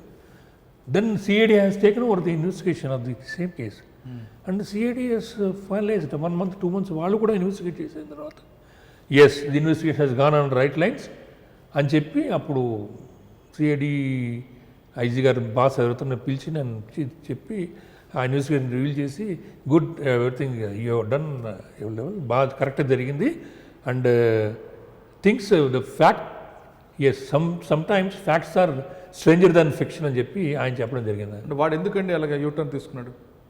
మీకు భయపడండి దొరికిపోతాను భయంతో అంతే. కాదండి నేనేం చేయలేదు అని ఎందుకు చెప్పాడని ముందు అలాగే చెప్తారు కదా, ఎవడలాగా చెప్తారంట. ఇట్స్ బట్ హ్యూమన్ ఏదైనా జరిగింది మనని దట్ ఏంటంటే వాడి ఏజ్ కూడా ఇట్స్ ఆల్సో జస్ట్ 22 or 23. ప్రపంచం పెద్ద చూసిన మనిషి కాదు వాడు కూడా.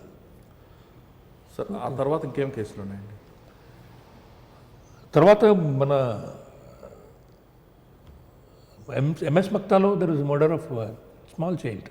ఎంఎస్ మక్తా మీకు తెలుసు, ది పాపులేషన్ కాన్స్టిట్యున్సీ ఎలా ఉంటుంది, ఎంత థిక్లీ పాపులేటెడ్.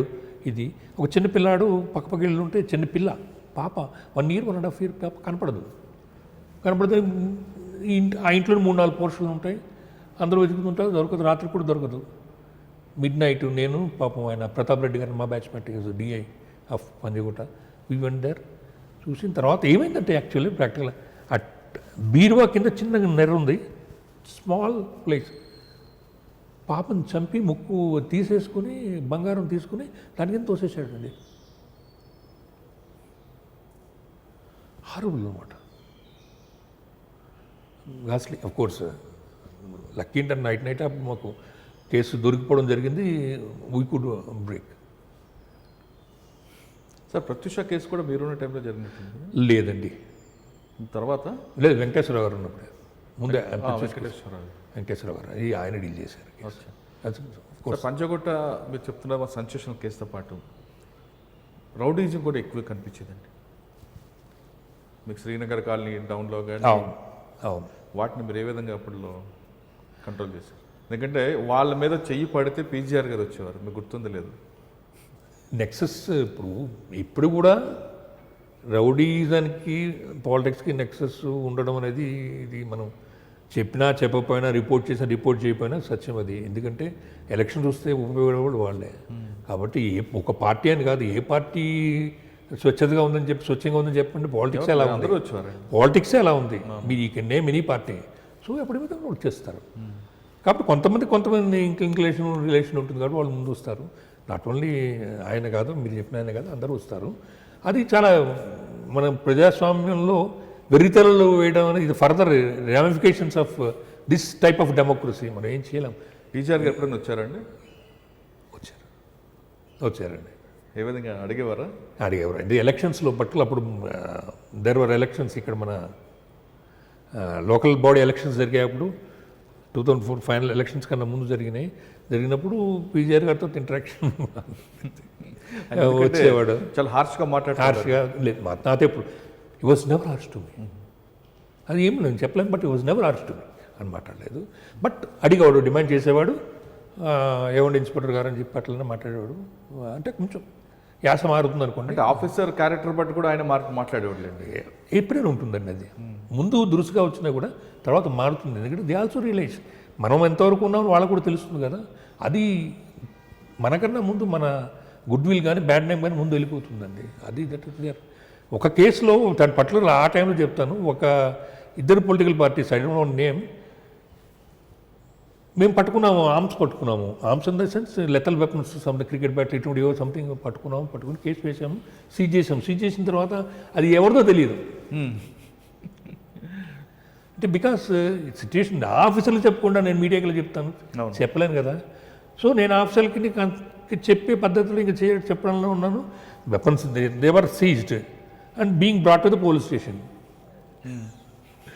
3 పార్టీ వాళ్ళు వచ్చున్నారు మాదా అని చెప్పి. సో తర్వాత వాళ్ళకి కన్ఫర్మ్ అయింది, కేసు పెట్టాము. That's a different issue. So అట్లా ఉంటుందండి. అంటే ఏంటి అర్థం దానికి? అందరూ వచ్చినట్టు అర్థం ఏంటి? అందరూ same thing they are following. Nobody's ఎవడు అక్కడ మంచివాడు ఎవడు, nobody's pure. Okay sir. Panchaguda తర్వాత అండి? పంచగూడ తర్వాత దెన్ అగైన్ సంతోష్ నగర్ అండి. అగైన్ కాదు, సంతోష్ నగర్ ఇన్స్పెక్టర్గా వెళ్ళాను. మళ్ళీ ఓల్డ్ సిటీకి వచ్చారు? ఓల్డ్ సిటీకి వచ్చేసాను. అగైన్ ఓల్డ్ సిటీ సంతోష్ నగర్లో. సార్ సంతోష్ నగర్ పనిచేస్తున్న టైంలో ఒక ఏటీఎం దగ్గర అటెంప్ట్ అవ్వడం, ఒక మర్డర్ జరిగిందండి. సంతోష్ నగర్ పోలీస్ స్టేషన్ అంటే హైవే మీదే జరిగింది.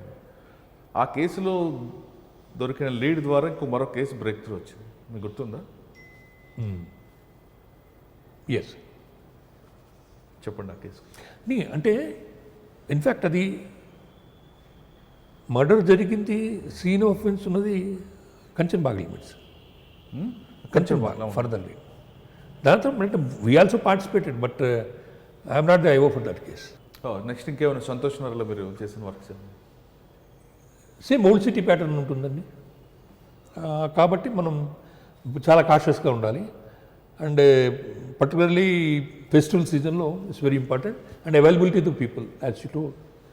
అది దట్ సంతోష్ నగర్లో కూడా అంటే కమ్యూనల్ సిచ్యుయేషన్స్, వైలెంట్ సిచ్యుయేషన్స్ బాగా వచ్చాయండి. కొన్ని చోట్ల ఎలా ఉంటుందంటే మందిర్ మసీద్ ఇష్యూలు అంటే చిన్న చిన్న ఇష్యూలే ఉంటాయి అవి. బట్ ఒక సిచ్యుయేషన్ ఇటువంటి జరిగిన దాంట్లో road widening simple issue road వైడనింగ్లో అక్కడ ఏదో ఒక మతానికి చిహ్నం ఉందని చెప్పి వేరే మతం వాళ్ళు వచ్చి తీసేయాలని, ఇది తెలిసి ఆ రెండో మతం వాళ్ళు వచ్చి మొత్తం గ్యాంగ్ చేరిపోయిన తర్వాత tension again they want to stop the road widening. అది జరగదు అక్కడ.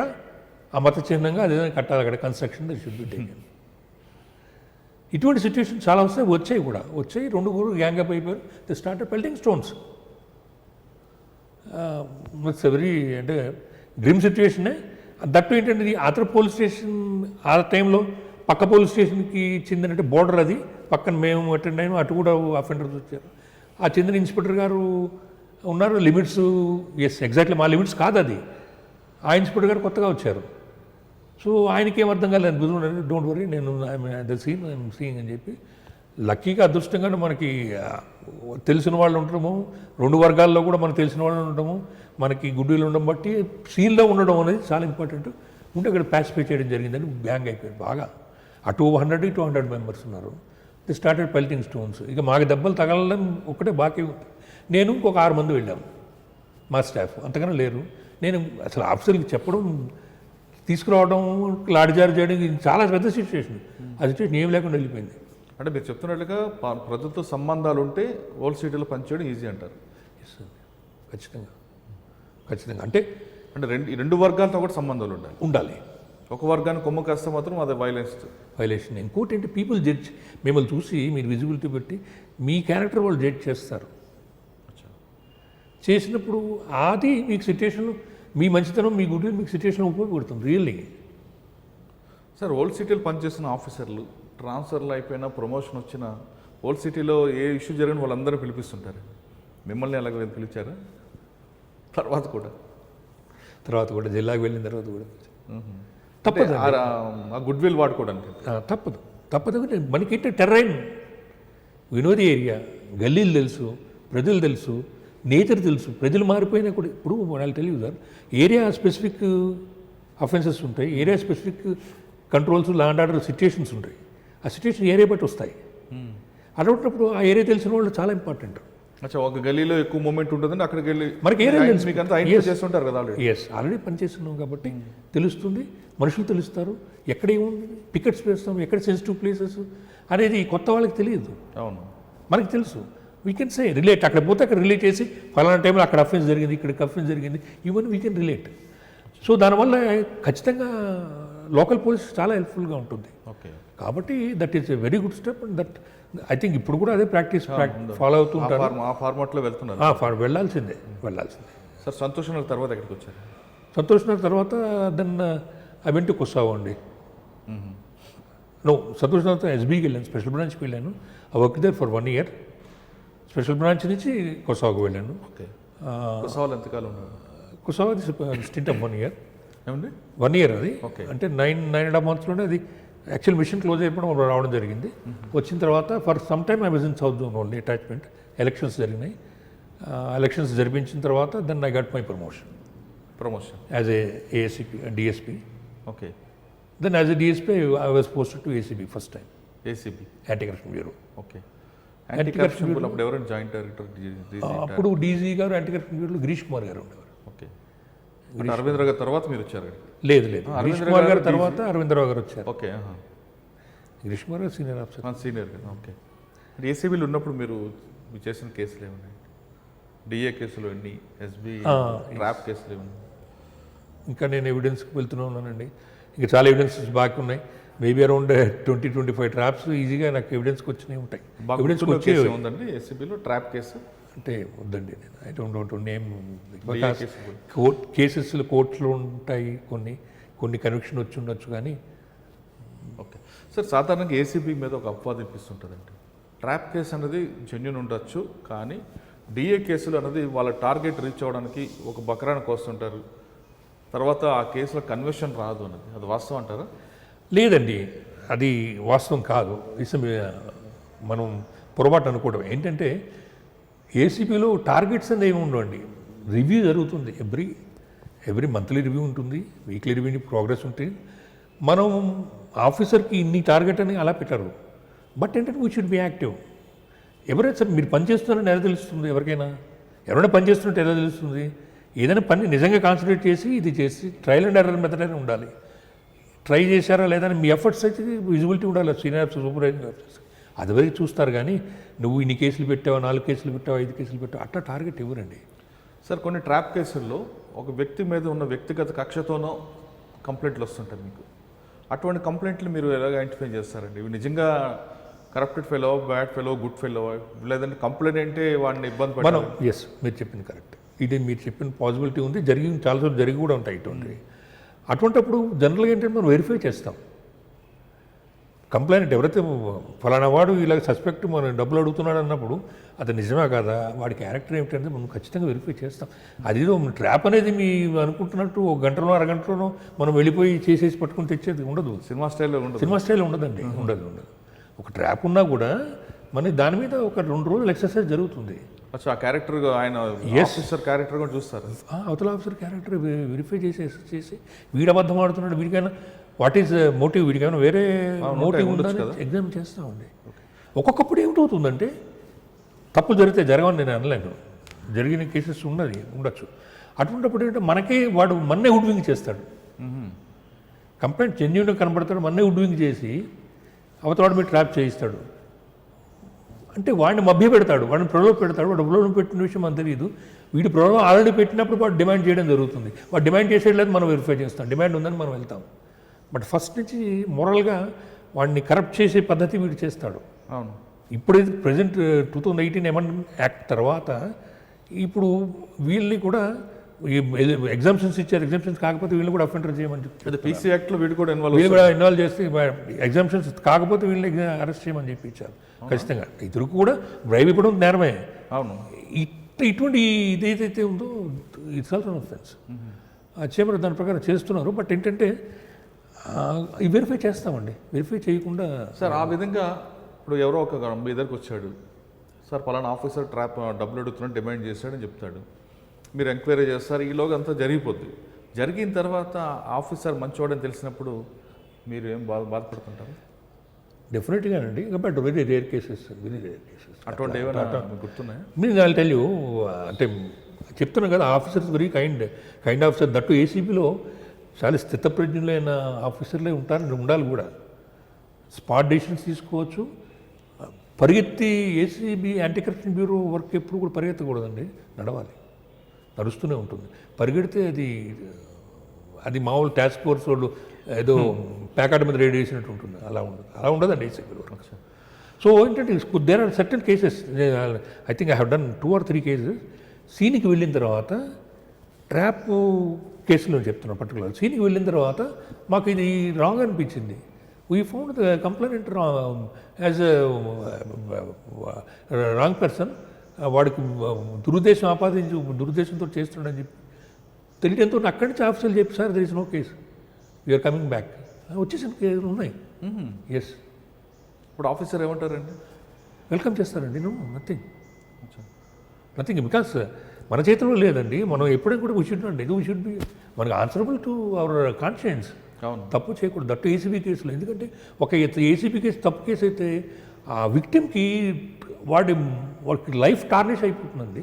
వాడికి సోషల్గా ఎంత వాడిని బాయ్కాట్ చేస్తారంటే ఏసీబీ కేసు మన సమాజంలో యాంటీ కరప్షన్ కేసు, మన సమాజం కాదు ప్రపంచం అంతా అలాగే ఉంటుంది చాలా వరకు. వాడిని ఆశ్చర్య చేస్తారు. వాళ్ళ కులం వాళ్ళు రానివ్వరు, చుట్టుపక్కల వాళ్ళు వాడిని చూస్తారు. పిల్లలు పెళ్లి కావాలంటే వాళ్ళకి కాలేజీల్లో పిల్లలకి ఎంత ఇగ్నామనీ అంటే ఎంత అవమానమైన సిచ్యుయేషన్ ఉంటుంది, అంత సిచ్యుయేషన్ ఉంటుంది. అది ఏంటంటే సస్పెన్షన్ ఈజ్ చట్ట ప్రకారం suspension is no of and punishment అండి. చట్ట ప్రకారం అదే ఉంటుంది. చదివితే సస్పెండ్ చేయడం పనిష్మెంట్ కాదు, part of the proceeding, discipline proceedings అంతే. మళ్ళీ చేస్తుంటాం. కానీ ఒకసారి సస్పెండ్ అయ్యాక మీ పేరు ప్రపంచం, మీ చుట్టుపక్కల ఎంత, మీ బంధుగణంలో ఎంత దరిద్రమైన పేరు ఉంటుంది. మీకున్న పేరు ఎంత డిమైనింగ్, ఎంత అవమానంగా గురవుతారో మీకు తెలుసు. అది మీరు చేసే పనిష్మెంట్ కన్నా సోషల్ పనిష్మెంట్ ఎక్కువ, చాలా ఎక్కువ అనిపించేస్తారు వాళ్ళు. చిన్నపిల్లలు స్కూల్కి కూడా వెళ్ళిన పరిస్థితులు ఉన్నాయని చూసాను. ఎన్ని పిల్లలు స్కూల్కి వెళ్తే మీ నాన్న సస్పెండ్ అయ్యాడు, మీ నాన్న లంచం పట్టాడు, మీ నాన్న జైలుకి వెళ్ళాడు.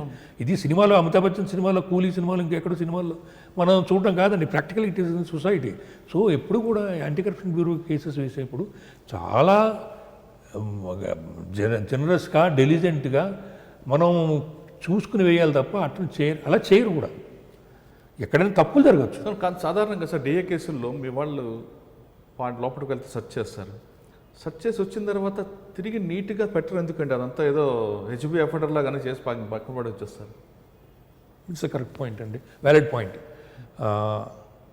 ఇప్పుడు ఆయన ఒక ఆఫీసర్ సార్, కరప్షన్ అవ్వచ్చు, ఏదవచ్చు, వాళ్ళకి ఒక సొసైటల్ రెస్పాన్సిబిలిటీ ఉంటుంది కదా. వీళ్ళు ఒక ఆఫీసర్ వెళ్ళి అక్కడే తిని అక్కడే పడి అది తప్పు చేసి వస్తుంటారు. ఐగ్రీ తప్పది, అది తప్పు. దాంట్లో ఏంటంటే మనం ఆ స్టేజ్కి మన ట్రైనింగ్ కానీ మన సంస్కారం కానీ ఇంకా చేరలేదనుకుంటాను నేను. మీరు చెప్పిన పాయింట్ ఈ రోజుకి కూడా చాలా చోట్ల ఉంది. అవును, చాలా చోట్ల ఉంది. అది చాలా తప్పది. అవతల వాడి కేసు పర్టికులర్లీ అసెట్ కేసెస్లో అండి కన్విక్షన్ వచ్చే వరకు కూడా వాడు అఫెండరో కాదో తెలియదు. మనం ఓన్లీ సస్పెక్ట్ చేసి ఇది చేసుకుని వీడికి డిస్ప్రపోర్షనేట్ అసెట్స్ ఉన్నాయి, ఇప్పుడు లంచం బట్టి డబ్బులు సంపాదించని చెప్పి మీరు అసెట్స్ పెట్టి వెళ్తారు. వెళ్ళిన తర్వాత చాలా ఫ్యాక్ట్స్ డిస్క్లోజ్ అవుతాయి. మనం అనుకున్నాను ఇంకా ఎక్కువ వాడు సంపాదించి ఉండొచ్చు, అసలు కూడా అంతా జెన్యున్ కూడా అయ్యుండొచ్చు. సో మనం యూ కాంట్ జస్ట్ వన్ డేలో మీరు ఒక పంచనామా రాసేసి యూ కాంట్ కంప్లీట్ నేరస్తులాగా ట్రీట్ చేయడం తప్పదు. అది సాటి ఉద్యోగస్తుడు ఆయన. రేపు మనం అదే పొజిషన్లో ఉంటాం. ఇళ్ళంతా చిందర వందర చేయడం, అక్కడే ఒక బోట్లతో లోపలికి వెళ్ళడం, కొన్ని పవిత్రత ఉంటుంది, టెంపుల్ గుడి ఉంటుంది, లేదంటే వాళ్ళు దేవుడి దగ్గర ఉంటారు, అక్కడ కూడా చెప్పులతో వెళ్తుంటారు. అవును, తప్పండి. అది వెళ్ళి ఓకే రాంగ్. సరే, చాలామంది ఏమంటారంటే ఏసీబీలో లంచం తీసుకోవడం నేరం, ఆ కేసులు చేయడం పట్టుకోవడం కూడా కరెక్టే. అక్రమాస్తుల కేసులు కూడా కొంతవరకు మీరు అన్నిట్లుగా డెప్త్గా వెళ్ళి అరెస్ట్ చేయడం ఓకే. కానీ వ్యవస్థ మీద ఒక వ్యక్తిని టార్గెట్ చేయకుండా ఒక వ్యవస్థ మీద టార్గెట్ చేసుకువెళ్తే దానివల్ల ఒక భయం క్రియేట్ అవుతుందని ఉందండి. అంటే ఎగ్జాంపుల్, ఒక వ్యక్తి లంచం తీసుకున్నాడు, అరెస్ట్ చేశారు, తప్పు కాదు. ఒక వ్యక్తి ఆదాయం నుంచి ఆస్తులు సంపాదించుకున్నాడు, కేసు పెట్టారు, అది కోర్టు డెసిషన్ చేస్తారు.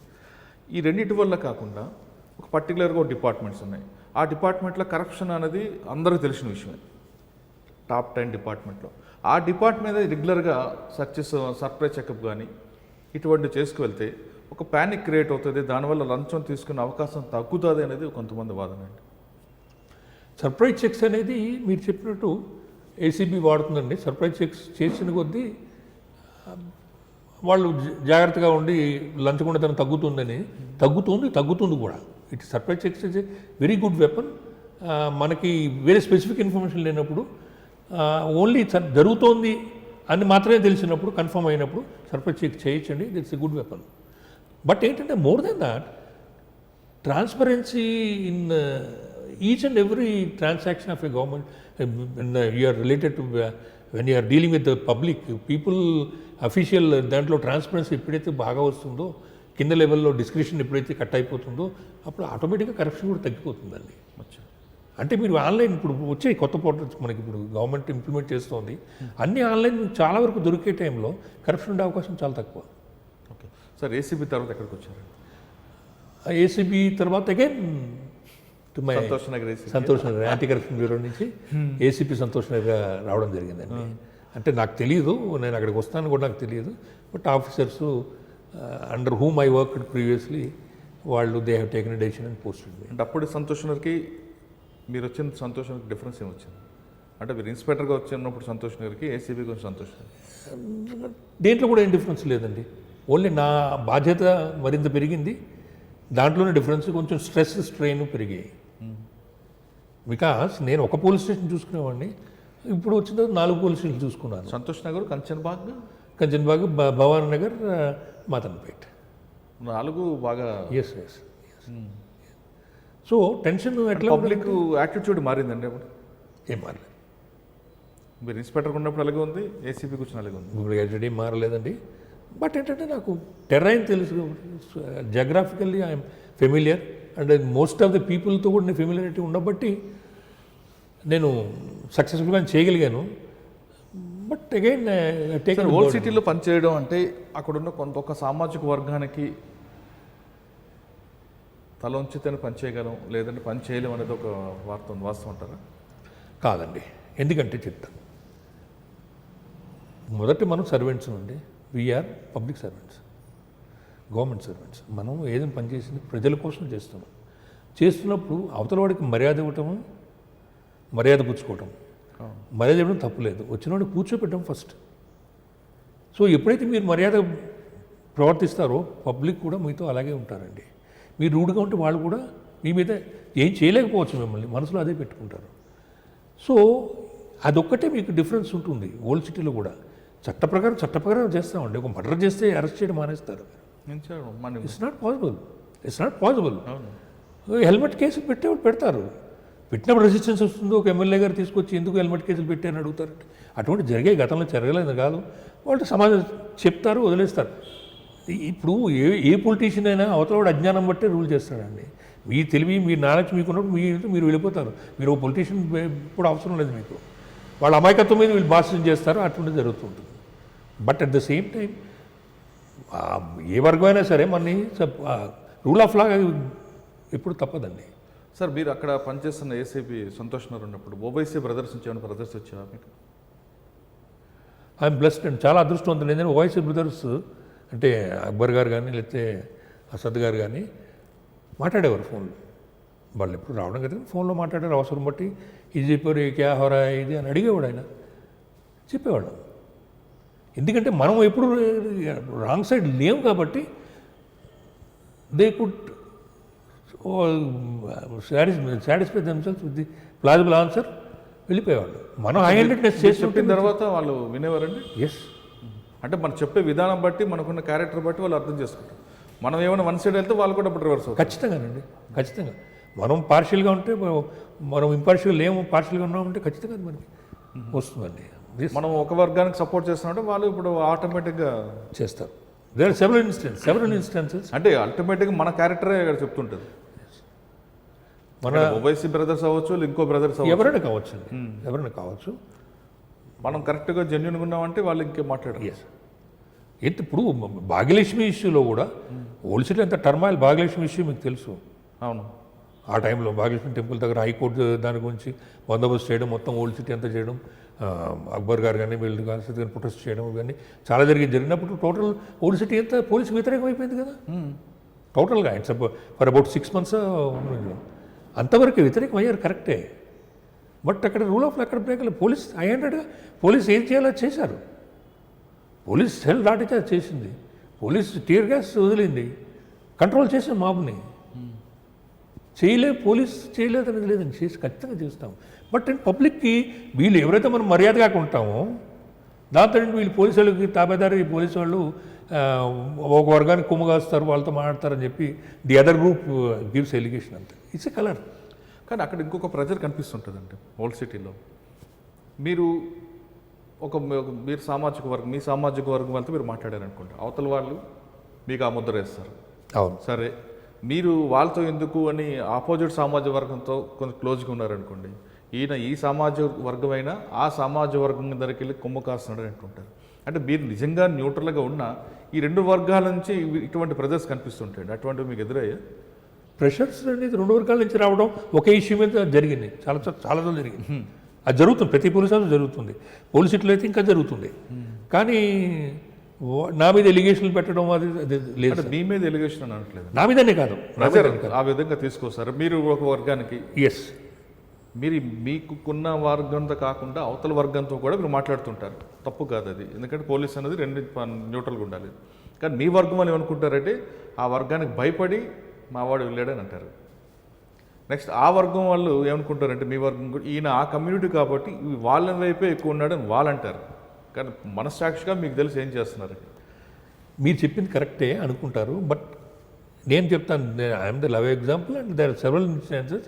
రెండు వర్గాలు ఒకే పాయింట్ మీద వచ్చి ఫైట్ చేసినప్పుడు మనం ట్రాన్స్పరెంట్గా ఉండి దీన్ని ఇలాగే చేస్తాం, ఇది కరెక్టు, చట్ట ప్రకారం ఇది న్యాయం అని చెప్పి వాళ్ళని సంజాయించి పంపించవచ్చని పంపించాం కూడా. చాలాసార్లు జరిగింది.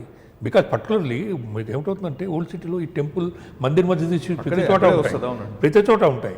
ఎవడనేదే చేస్తాడు, చేసినప్పుడు రెండు వర్గాలు గ్యాదర్ అయిపోతాయి, వితిన్ 5 minutes వచ్చేస్తారు, 5 నిమిషాలు కూడా పట్టదు. వచ్చినప్పుడు టెన్షన్ వస్తుంది, సీనియర్ వాళ్ళ లీడర్స్ కూడా వస్తారు. వచ్చినప్పుడు మనం ఏం చేస్తున్నామో అందరికీ తెలిస్తే ఖచ్చితంగా వాళ్ళు వెళ్ళిపోతారండి. అంటే అటువంటి సమస్య వచ్చినప్పుడు మనం న్యూట్రల్గా ఉంటే ఇద్దరు అర్థం చేసుకుంటారనేది మీ ఎక్స్పీరియన్స్ చెప్తుంది. ఎస్, నా ఎక్స్పీరియన్స్. మనం వర్గానికి కొమ్ము కాస్తే ఖచ్చితంగా అది చేస్తారండి. ఇప్పుడు నేను మీకు ఇందాక పోయి చెప్పాను, ఒక వర్గం ఒక ప్రార్థనా స్థలమో లేదంటే గుర్తు దాని మీద అది రోడ్ వైడనింగ్లో వచ్చింది. రోడ్ వైడనింగ్ కాకుండా కూడా అదర్ ఇష్యూస్లు కూడా చిన్న యాక్సిడెంట్స్ కూడా జరిగినా వస్తుంటాయండి. ప్రతిరోజు యూ ల్యావ్ టు ఫేస్ అండి. అవును, అది ఇక డౌట్ లేదు. ఎంత మమేకం అయిపోతా ఉంటే ఓల్డ్ సిటీలో బట్టలు ఈ పండగ సీజన్లో అసలు ఇల్లు మర్చిపోతాము, దీంతోనే ఉంటాం మనం. అవును, 24 hours రియల్లీ. అంటే ఇట్స్ రాదర్ కర్స్ అనుకోండి, ఇట్స్ డివోషన్ టు డ్యూటీ అనుకోవచ్చండి. పాత నగరంలో హైదరాబాద్లో పనిచేసే ప్రతి పోలీస్ ఆఫీసరు, కానిస్టేబుల్ దగ్గర నుంచి ACP, DCP, even CP who is monitoring, joint CP కూడా, really it is excellent acts for them అండి. Really we need to salute those services. ప్రజలు హ్యావ్ టు.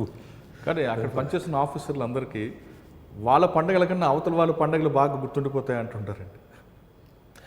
ఎందుకంటే వాళ్ళ పండుగల టైంలో వాడు జరుపుకోలేరు పండుగలు, వాళ్ళు ఆఫీసులోనే గడుస్తుంది, రోడ్డు మీద ఉంటుంది. ఉర్దూ అది నేర్చుకున్నారు బాగా అని కాదు, మాట్లాడగలుగుతాను. నాకు కొంచెం ప్రొనౌన్సియేషన్ బాగుంటుందని ఐ యూజ్ టు, వాళ్ళు కూడా బాగానే అప్రిషియేట్ చేసేవాళ్ళు. బట్ అంటే ఓవైసీ బ్రదర్స్ అన్నవారు మీ చెప్తున్న వెర్షన్ ప్రకారం చాలా సాఫ్ట్గా, అంటే మనం న్యూట్రల్గా ఉంటే వాళ్ళు న్యూట్రల్గా ఉంటారు అన్నది అర్థమవుతుంది. ఎస్ అండి, డౌట్ అయినా దాంట్లో. కానీ మనం ఏమైనా ఒకవైపు వెళ్తే వాళ్ళు అప్పుడు వాళ్ళ తప్పదు కదా, వాళ్ళకి వాళ్ళ ప్రజలు వాళ్ళే కాదు ఎవరైనా కూడా మనం మనం పార్షియల్గా ఉండలేమండి, ఉండకూడదు. Police can never be partial. Police got no religion కదా. సార్, మీరు పనిచేస్తున్న టైంలోనే రెండు వర్గాల మధ్యన ఈ విభేదాలు తగ్గించడానికి, వీళ్ళిద్దరు మధ్యన ఒక మంచి సంబంధం తీసుకురావడానికి ఏం కౌన్సిలింగ్ లాంటివి కానీ ఏమైనా కల్చరల్ ప్రోగ్రామ్స్ ఏర్పాటు చేశారు? చాలా చేయడం జరిగిందండి. కౌన్సిలింగ్ చేయడము, ప్రతి చిన్న ఇష్యూకి రెండు వర్గాలు విడిపోవడం, మత కలహాలు తెచ్చుకోవడం, దానివల్ల ఆ ప్రాంతం అభివృద్ధికి దూరంగా అవ్వడం అనేది విషయాన్ని ఏమైనా వాళ్ళ నోటీస్కి వెళ్తే వాళ్ళ మార్పు వచ్చే అవకాశం ఉందా? ఉంది. ఆ ఎఫర్ట్స్ పోలీస్ చాలా చేసిందండి, చాలా చేసింది. పర్టికులర్లీ మనకి ఇప్పుడు కూడా మీరు చూడొచ్చు, ఫెస్టివల్ సీజన్లోనే కాకుండా కూడా మైత్రి సంఘాలు పెట్టడము, రెండు గ్రూపులు పిలిచి మాట్లాడటము, మీటింగ్ కన్వే చేయటము, అది రెగ్యులర్ జరుగుతున్న విషయం, రెగ్యులర్ ఎక్సర్సైజ్. కానీ అటువంటి ట్రీట్మెంట్ అనేది ఫ్యూచర్ ఎప్పటికైనా ఉపయోగపడే అవకాశం ఉంటుందా? ఉపయోగపడుతుందండి. దాని గైడ్లైన్స్ కూడా ఉన్నాయి. ఇన్ఫ్యాక్ట్ అంటే మనకి union minister of home communal tensions ఎట్లా ఉంటే దాన్ని ఎట్లా ట్యాకిల్ చేయాలనేది ప్రతిదీ వెర్బాటం అన్ని గైడ్లైన్స్ ఉన్నాయండి. అది ఫాలో అవుతున్నాము. నాకు ఉన్న ఓల్డ్ సిటీకి నాకున్న అనుభవంతో చెప్తున్నా అండి, ప్రజలు చాలా మంచి వాళ్ళే అనిపిస్తుందండి. కొంతమంది నాయకుల వల్ల, అంటే రెండు వర్గాల నాయకుల వల్లే ఈ స్ప్లిట్ రావడం వస్తుంది. అవును, వాళ్ళకి హైయర్ అఫీషియల్స్ పోలీసులు ఎప్పటికప్పుడు మాట్లాడుతూ, అంటే రెండు వర్గాలకు విడిపోవడం వల్ల పాత బస్సు ఎంత అభివృద్ధి దూరంగా ఉందన్న విషయాన్ని వాళ్ళకి అర్థమయ్యేలా చెబితే వాళ్ళ మార్పు వచ్చే అవకాశం ఉంటుంది నా ఉద్దేశం. కరెక్ట్, మీరు చెప్పిన point, your point is correct అండి. అవును, కానీ ఏంటంటే police law and order point of వ్యూయే కాకుండా సోషల్ పాయింట్ కూడా మనం తీసుకుని వాళ్ళతో పాటు మనం ఎప్పుడైతే కలిసి ఉన్నామో అప్పుడు మనకి కంట్రోల్ బాగుంటుందండి. బట్ బొండర్ చూస్తారు, నేను ఏసీపీగా ఉన్నప్పుడు మా ఇన్స్పెక్టర్స్ ని హెరాస్ చేసేవాడేమో, బికాస్ వర్క్ పాయింట్ ఆఫ్ వ్యూలో పాపం వాళ్ళని చాలా ఇబ్బంది పెట్టి ఉండొచ్చు. ఎలా ఉండేదంటే మనకి మీకు తెలుసు, మనకి అజాని మనం మసీదులో ప్రార్థనకు రమ్మని చెప్పి పిలిచేప్పుడు అజా ఇస్తారు. 4-5 మసీదులు ఉన్నప్పుడు అజాలు అన్నీ ఒకసారి అయిన తర్వాత ఈ టైమింగ్ ప్రకారం అజాలు వస్తుంటాయి. సైమిల్టేనియస్లీ హిందూ పండుగలు కూడా ఉన్నప్పుడు పూజలు కూడా జరుగుతుంటాయి. కాబట్టి అందరినీ పిలిచి ముందే మనం పిలిచి మీ టైం మీరు చేసుకోండి అని చెప్పడం జరుగుతుంది. దాని ప్రకారం వాళ్ళు కూడా పాటిస్తారు. వీడి మైక్ ఆ టైంలో వీడి మైక్ తగ్గించుకోవడమో కట్టేయడం చేస్తాడు, వాడు మైక్ చేస్తాడు. దేర్ ఆర్ సిచ్యుయేషన్స్ మాకు ఈ ఈ అజాలు, ఈ పూజలు, ఈ భజనలు ఇవి విన్నాక కొంతసేపటికి కొన్ని రోజులకి మైకు వినపడుతుంది కానీ అసలు ఈ అజా ఇస్తున్నాడా, ప్రార్థన చేయమని పిలుస్తున్నాడా, లేదంటే భజన చేస్తున్నాడా, కృష్ణుడు భజన చేస్తున్నాడా, రాముడు భజన చేస్తున్నాడా తెలియట్లేదు, సౌండ్ వస్తుంది. అటువంటి సిచ్యువేషన్ వచ్చాను. అలవాటు అయిపోయింది. అలవాటు పడిపోయి సో టక్కన చూసాను కొన్నిసార్లు అదే టైం ఏంది, అక్కడ ప్రార్థన పడుతుంటుంది, ఏంటి భజన పడుతుందని చెప్పి సెట్లో కొనుక్కుని ఎవరున్నారు, అక్కడ ఎస్ఐ ఉన్నారు, అక్కడ పూజ అవుతుందా లేదా బంద్ అయింది, ఈ మసీదులు ప్రార్థన స్టార్ట్ అయిందా అని అడగడాలు ఆ స్టేజ్కి వచ్చేసాను. అంటే దట్ ఈజ్ అంటే అట్లా కాన్సన్ట్రేట్ చేయడం జరిగింది. అలా చేస్తే దట్స్ అ సిచ్యుయేషన్ అండి. ఓల్డ్ సిటీలో అందరూ all police officer they were work with that dedication only. Sir Santosh Nagar తర్వాత ఎక్కడికి వచ్చారు? సంతోష్ నగర్ తర్వాత నేను ఆన్ ప్రమోషన్ ఖమ్మం రీషనల్స్గా వెళ్ళిపోయానండి. ఓకే, ఖమ్మం పరిస్థితి ఏమైంది ఉందండి? అప్పుడే మావోయిస్టులు తగ్గింది, ఛత్తీస్గఢ్ బార్డర్ కనిపిస్తుంటుంది. ఎస్, మావోయిస్టులో మేము ఉన్నప్పుడు బాగా తగ్గిపోయిందండి. వెరీ రేర్లీ ఎప్పుడైనా చిన్న చిన్న ఇన్సిడెంట్, అది కూడా మన ఏరియాలో ఇప్పుడు కంబైన్డ్ ఖమ్మం, ఇప్పుడు ప్రజెంట్ ఖమ్మం కాదు, పాత ఖమ్మంలో ఇప్పుడు లేదు. ఇప్పుడు భద్రాద్రి డిస్ట్రిక్ట్ వచ్చేసింది. ఇప్పుడు మళ్ళీ కొంచెం కొత్త పాస్ట్ 6 months నుంచి వాటి నుంచి కొంచెం పెరుగుతుంది. సార్ ఖమ్మం ఎడిషనల్స్కి ఉన్నప్పుడే నయీం ఎన్కౌంటర్ జరగడం, నయీం ఎన్కౌంటర్లో మీకు సిట్ ఆఫీసర్గా గవర్నమెంట్ ఇచ్చింది. మీతో పాటు చాలామంది ఆఫీసర్స్ ఉన్నారు, ఇన్స్పెక్టర్ దగ్గర నుండి ఐపీఎస్ క్యాడర్ వరకు ఉన్నారు. మీరు నయీం డెన్కి వెళ్ళేసరికి అక్కడ పరిస్థితి ఏ విధంగా ఉంది, ఎవరెవరు ఆఫీస్లో ఇన్వాల్వ్ అయ్యారు? అంటే చెప్తానండి. నయీం సిట్ ఫామ్ చేసినప్పుడు, నయీం సిట్ మాకన్నా ముందు కూడా నయీం సిట్ ఒకటి కొంతమంది officers they have done investigation, senior officers కొంటున్నారు. మేము వెళ్ళినప్పుడు సిచ్యువేషన్ ఏంటంటే మాకు పైన సూపర్వైజింగ్ ఆఫీసర్స్ కానీ ఉన్నారు, వాళ్ళ కమాండ్కి మేము పనిచేయడం జరుగుతున్నది. బట్ ఏంటంటే మాకు వీ గట్ ద సీజ్ చేసిన డాక్యుమెంట్స్, వాల్యూమస్ డాక్యుమెంట్స్ మాకు ఇవ్వడం జరిగింది. సో మీ అలాంగ్ విత్ మన జైపాల్ ఏసీపీ గారు, ఇంకా అదర్ ఆఫీసర్స్, శ్రీధర్, ఇంకా మంది ఇన్స్పెక్టర్స్, వీళ్ళందరూ కూడా డిఫరెంట్ ఇన్స్పెక్టర్స్ వి కల్ ది ఇన్ఫర్మేషన్ అండి. అంటే రికార్డ్స్ వెళ్ళి ఎవరెవరు ఆఫీసర్స్ ఉన్నారు, ఎక్కడ ఎక్స్టెంట్ ఆఫ్ ల్యాండ్ వీడెంత కబ్జా చేశాడు, ఇప్పుడు ఏంటంటే ఆయన అన్ని కోడ్లో రాసుకుని ఉన్నాయి. అదర్ కోడ్ డీకోడ్ చేయటము, కొన్ని విషయాలు, దాని మీద ఫస్ట్ కాన్సన్ట్రేట్ చేయడం జరిగింది. దెన్ తర్వాత ఎవరిని ఎగ్జామిన్ చేయాలి, ఎవరిని ఎగ్జామిన్ చేస్తే ఫర్దర్ ఫ్యాక్ట్స్ వస్తాయి, దాని మీద కాన్సన్ట్రేట్ చేసాము. ఈ లోపల ఏం జరిగిందంటే ఆల్రెడీ కేసెస్ రిజిస్టర్ అయి ఉన్నాయి కొన్ని, బికాస్ నయీం గ్యాంగ్ ఎవరైతే ఉన్నారో, అదర్ దెన్ నయీం ఎవరు గ్యాంగ్ ఉన్నారో వాళ్ళందరి మీద కూడా చేతులు వేయడం జరిగింది. కేసులు రిజిస్టర్ చేసి, క్రిమినల్ కేసులు రిజిస్టర్ జిల్లాలో కేసులు ఉన్నాయి.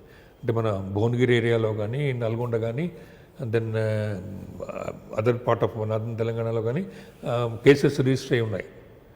సో ఆ కేసెస్ ఇన్వెస్టిగేషన్ పురోగతి ఏముంది, ఏం జరుగుతోంది, ఎంతమంది ఎక్యూడ్ అరెస్ట్ అయ్యారు, అన్ని కన్ఫెషన్లు అయినాయా, పోలీస్ రిమాండ్కి తీసుకున్నారా, ఎగ్జామినేషన్ అయిందా, ఫర్దర్ ఎక్యూడ్ ఏమైనా సస్పెక్ట్ చేస్తున్నారు, ఇంక ఇన్వెస్టిగేషన్ ఎట్లా అవుతుంది, టెక్నికల్ ఇన్వెస్టిగేషన్ ఏం జరుగుతుంది, ఈ డేటాస్ ఏంటి, అనలైజేషన్ ఏం జరుగుతుంది, ఇవన్నీ కూడా మేము చూడడం జరిగింది. దాంట్లో ఎక్కువ కాన్సన్ట్రేట్ చేశాం. బట్ మీరు చెప్పినట్టు ఎన్కౌంటర్ అయిన వెంటనే మేము లేము. ఓకే, అంటే మీరే చెప్తున్నారు డాక్యుమెంట్లు వెరిఫికేషను, ఆ కోడ్ని డీకోడ్ చేయడం అనేది. మీరు చేసిన ఇన్వెస్టిగేషన్లో ఏమైనా కొత్త పేర్లు వచ్చాయండి డీకోడ్ చేసింది? అంటే ఆయన ఇప్పుడు అలా కాదండి, ఆయన చాలామంది పోలీస్ ఆఫీసర్ పేర్లు రాసుకున్నాడు, సివిలియన్స్ పేర్స్ రాసుకున్నది ఎందుకైనా రాసుకుండొచ్చు, అతనికి సంబంధం లేని ఆఫీసర్ పేర్లు కూడా రాసుకున్నాడు, అసలు ఏం తెలియని పోలీసులు రాసుకున్నాడు. కానీ మనకి సంబంధం ఉందో లేదో తెలియదు. అంటే ఆయన ఒకటి ఎగ్జాంపుల్ చెప్పండి. ఎగ్జాంపుల్ చెప్తాను. టెలిఫోన్ డైరెక్టర్ తీసుకుని హైదరాబాద్ సిటీ పోలీస్లో జాయింట్ సిపిలు ఎవరున్నారు, ఇన్స్పెక్టర్స్ ఎవరున్నారు, ఏసీపీలో ఉన్నారు, అలా కూడా రాసుకున్నాడు. అంటే వీళ్ళందరూ సంబంధం ఉందనా? కాదు కదా. సో అటువంటి జరిగాయి. అతను కావాలని చేశాడు నేను అన్నాను. అతను కావాలని చెప్పి నెంబర్ కూడా రాసుకున్నాడు, కాంటాక్ట్ చేయడానికి చేసుకున్నాడు, ఎందుకు చేసుకున్నాడు, ఎవరికైనా చెప్పడానికి చేసుకున్నాడో, అవన్నీ మనం ఇఫ్స్ అండ్ బట్స్లో వెళ్ళిపోతుంది. కాబట్టి మనం ఏంటంటే ఈ పేరు తీసుకుంటూ అసలు ఎవరికైనా సంబంధం ఉందా అని అనుకుంటూ మిగతా రిలేషన్ ఏముందా ఎగ్జామిన్ చేసుకుంటూ వాళ్ళు కూడా ఎగ్జామిన్ చేసి, ఆఫీసర్లను కూడా ఎగ్జామిన్ చేసి వాళ్ళ స్టేట్మెంట్ తీసుకొని వాళ్ళకి ఇతనికి ఏమైనా సంబంధం ఉందా అని ఫర్దర్ తీసుకోవడం అట్లా జరిగింది. అంటే మీరు డాక్యుమెంట్లో కోడ్ని డీకోడ్ చేశారు కదా, ఆ విధంగా ఏమైనా ఒక గుర్తుందా ఏ కోడ్ అని? అంటే కోడ్ అన్న సెన్స్ అంటే కొన్ని నేను చెప్పలేనండి. ఓకే సార్, ఆ ఇన్వెస్టిగేషన్ పార్ట్లో మీరు ఎంతమంది ఆఫీసర్ని? ఆఫీసర్లు మేము అబౌట్ 20 to 30 ఆఫీసర్స్ని ఎగ్జామిన్ చేయడం జరిగింది. మీరు నార్సింగ్ పోలీస్ స్టేషన్లో కూర్చొని వాళ్ళందరూ కూడా ఇంటరాక్షన్ చేస్తారు? కొంతమంది నర్సింగ్ అందులో మీరు చేసిన ఆఫీసర్లో నిజంగా రోల్ ఉందని తెలిసిందంటే ఎవరికైనా, లేదని రూల్ అవుట్ చేశారు మీరు? కొంతమంది రూల్ అవుట్ చేయడం జరిగింది, కొంతమందికి ఇన్నోసెంట్లీ కొంతమంది కాంటాక్ట్లో వచ్చారు ఆయనకి, నయంకి. కొంతమందిని మేము ఫర్దర్ నేను చెప్పలేను, చెప్పాను SIT that's things. But even before that నేను ఏపీకి వెళ్ళిపోవడం జరిగింది. బట్ ఆ సిచ్యుయేషన్లో హ్యాండ్ అవుట్ చేసి నేను ఫర్దర్గా వెళ్ళిపోయాను. కానీ ఆ కేసు మీరు కొంతవరకు మీ ఇన్వెస్టిగేషన్ పార్ట్ మీ కంట్రిబ్యూషన్ ఉంది కాబట్టి రియల్గా పోలీసులకు సంబంధం ఉందంటారు అందులో? పోలీస్కి సంబంధం నయంతో టచ్ అయితే ఉందండి, ఖచ్చితంగా ఉంది, లేకపోతే అంటే వాళ్ళ వెర్షన్లో అప్పుడు సిచ్యువేషన్ డిమాండ్ ప్రకారం వాడితో మాట్లాడడం అంటారు, అటువంటి వాళ్ళని కూడా మమ్మల్ని ఇన్వాల్వ్ చేశారు, మా మీద కేసులు పెట్టారు.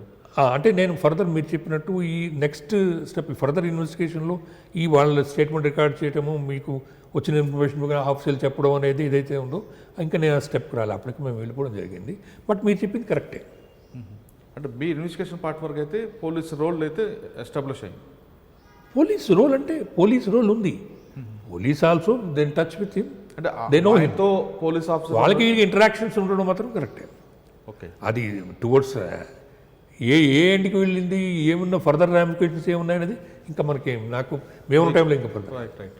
అంటే ఆ ఇన్వెస్టిగేషన్ మీ రోల్ వరకు తీసుకుంటే, అంటే మీరు ఇన్వెస్టిగేషన్ పార్ట్ వరకు వాళ్ళ రోలు నగేన్తో మాట్లాడడం అన్నది వరకు ఉంది, కానీ ప్రాపర్టీస్ అనే వాళ్ళతో కలిపి బిజినెస్ చేయడం కానీ అటువంటివి ఎస్టాబ్లిష్ అయ్యింది. అంటే ఇప్పుడు నేను మీ ప్రాపర్టీ మీకు 10 రూపాయలు మీ పేరు నేను దాచుకుంటాను, ఎందుకంటే డాక్యుమెంట్స్ నా దగ్గర ఉంటాయి. బేనామీ అని అంటాం కదా, బేనామీ యాక్ట్ కూడా ఉంది. నేను I'm having the documents in your name and I'm enjoying the property. అంటే ఎవరి దగ్గర ప్రాపర్టీ ఉన్నట్టు? నా దగ్గరే ఉంది, పేరు మీద పెట్టాను అంతే. సో ఇప్పుడు నేను రేపొద్దున రిలీజ్ అమ్మినా చేసినా నేను చేస్తాను, దాని బెనిఫిట్ ఏమన్నా నేను పొందుతున్నాను. సో ఆఫీసర్లకు తెలియాలనేం లేదు. ఇప్పుడు ఉన్న రిజిస్ట్రేషన్ యాక్ట్కి అప్పటికి చాలా తేడా ఉంది. సరే, ఈ ఆఫీసర్లు కాకుండా బినామీగా డ్రైవర్ని కుక్కుని పెట్టారంటున్నారండి. అసలు కుక్కు డ్రైవర్లు వాళ్ళు ఎవరు మీకు ఐడియా ఉందా? నయంకి ఇంకొకటి ఉంది, దాంట్లో ఏంటంటే అతని ఫ్యామిలీ మెంబర్స్ చాలామంది ఉన్నారు, బంధువులు చాలామంది ఇంట్లో. ఆయన ఇంట్లో at any given point of టైంలో చూసుకుంటే 5-6 మంది పైన ఉండేవారు బంధువులు అందరూ కూడా. సో వాళ్ళలోనే అందరూ ఉన్నారు, అందరి పేరుతో పెట్టుకున్నాడు ఆయన. అంటే వాళ్ళని ఎందుకు పెట్టుకున్నాడు? అంటే వాళ్ళకి నమ్మకంగా ఉంటాడనా, లేదంటే అంటే ఎంత మీ ఇన్వెస్టిగేషన్లో ఎంత ప్రాపర్టీ ఉందని వచ్చిందండి? అందరు సపోర్ట్ చాలా ఉందండి. అంటే ఎగ్జాక్ట్లీ చెప్పలేదు, more than 100s of acres. అవా, మీరు మీ సర్వీస్ అంతా పక్కన పెడితే నయం కేసు చూడగానే ఏమనిపించిందండి మేము? అంటే ఇంత హార్డ్ కోడ్ క్రిమినల్ కూడా ఉంటాడనిపించిందా, లేదు పోలీస్ సపోర్ట్తో ఇంత స్థాయికి ఎదగొచ్చు అనిపించిందా? మీరు చెప్పిన ఫస్ట్ పాయింట్, ఇటువంటి క్రిమినల్ ఉంటారని చెప్పి వినటమే కానీ చూడటం జరిగింది. బికాస్ అతను ఆయన మోడస్ ఆపరండి కానీ ఏదైనా కానీ చిత్రంగా ఉంటుంది చాలా. ఓకే, కానీ ఫొటోస్ చాలామంది దొరికారు కదండి వాళ్ళతో, చాలామంది ఆఫీసర్తో పొలిటీషియన్తో దిగిన కూడా క్వైట్ న్యాచురల్. అంటే ఇప్పుడు ఆయన నయం అయ్యాడు, ఇంకో ఎమ్మెల్యే కూడా అయ్యుండొచ్చు, వేరే పార్టీ అతను కూడా అయ్యుండొచ్చు, తెలియదు కదా. ఇప్పుడు ఒక వినాయక చవితి బందోబస్తు ఇదే ఓల్డ్ సిటీలో నేను, లేదంటే హైదరాబాద్ సిటీలో ఎక్కడైనా పోలీస్ ఆఫీసరు పండగ జరిగినప్పుడు బందోబస్తు ఉన్నవాడు వెళ్తాడు, లా అండ్ ఆర్డర్ ప్రాబ్లం, అక్కడ నుంచి ఉంటాడు, కొబ్బరికాయ కొట్టమంటే ఇట్స్ ఎవ్రీథింగ్ ఈజ్ యాక్సెప్టెడ్. పక్కన నయం ఉండొచ్చు, ఇంకెవరైనా ఉండొచ్చు, natural. So we can't just establish. ఇప్పుడు మీరు చేస్తున్న ఇన్వెస్టిగేషన్ పార్ట్లో కొంతమంది సీనియర్ ఆఫీసర్ అవ్వచ్చు, తర్వాత మీ సబార్డినేట్ అయి ఉండొచ్చు, మీ బ్యాచ్మెంట్స్ కూడా అయి ఉండొచ్చు. అంటే ఆ పర్టికులర్గా ఆ కేసు వరకు వాళ్ళతో ఇంటరాక్ట్ చేస్తున్నప్పుడు మీకు ఏమైనా ఇన్కన్వీనియన్స్ అనిపించిందా? ఎందుకంటే ఇద్దరు మీ ఆపోజిట్ డిపార్ట్మెంటే కదా, సేమ్ డిపార్ట్మెంట్, సారీ ఆపోజిట్ కదా. అనిపించింది అంటే డోంట్ నేమ్ దెమ్, బట్ అంటే వాళ్ళకు కూడా డైరెక్ట్గా ఈ ఇష్యూ కాకుండా వేరే ఇష్యూల్లో కూడా మాట్లాడుకోవడంలో ఇబ్బందులు అనిపిస్తుంది. దో అంటే nothing is establish and we are not against the other officers. కొంచెం బెరుకు వాళ్ళలో ఉన్న కనుక అండ్ మీకు అది కొంచెం ఇబ్బందిగా అనిపించుంటుందేమో. ఓకే సార్, నయం కేసు ఉంటుండగానే మీకు రాష్ట్ర విభజన జరగడం, తర్వాత మీరు ఆంధ్రప్రదేశ్కి ట్రాన్స్ఫర్ అవ్వడం జరిగింది. ఆంధ్రప్రదేశ్కి వెళ్ళేసరికి ఎక్కడ ఫస్ట్ పోస్టింగ్ ఇచ్చారు? కొంతకాలం గుంటూరు చేశానండి. గుంటూరు ఎడిషనల్ ఎస్పీ గుంటూరుగా ఇచ్చారు.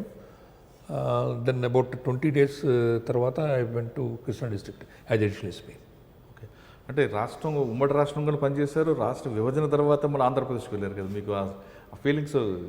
అంటే ఆంధ్ర ప్రాంతంలో పనిచేయడం అది ఫస్ట్ టైం నాకు. అంటే యాంటీ కరప్షన్ బ్యూరో ఉన్నప్పుడు 3 months వైజాగ్, 3 months నెల్లూరు చేశాను కానీ, but as a law and ఆర్డర్లో ఆంధ్ర ప్రాంతం దట్ ఇస్ ఫస్ట్ టైం అండి.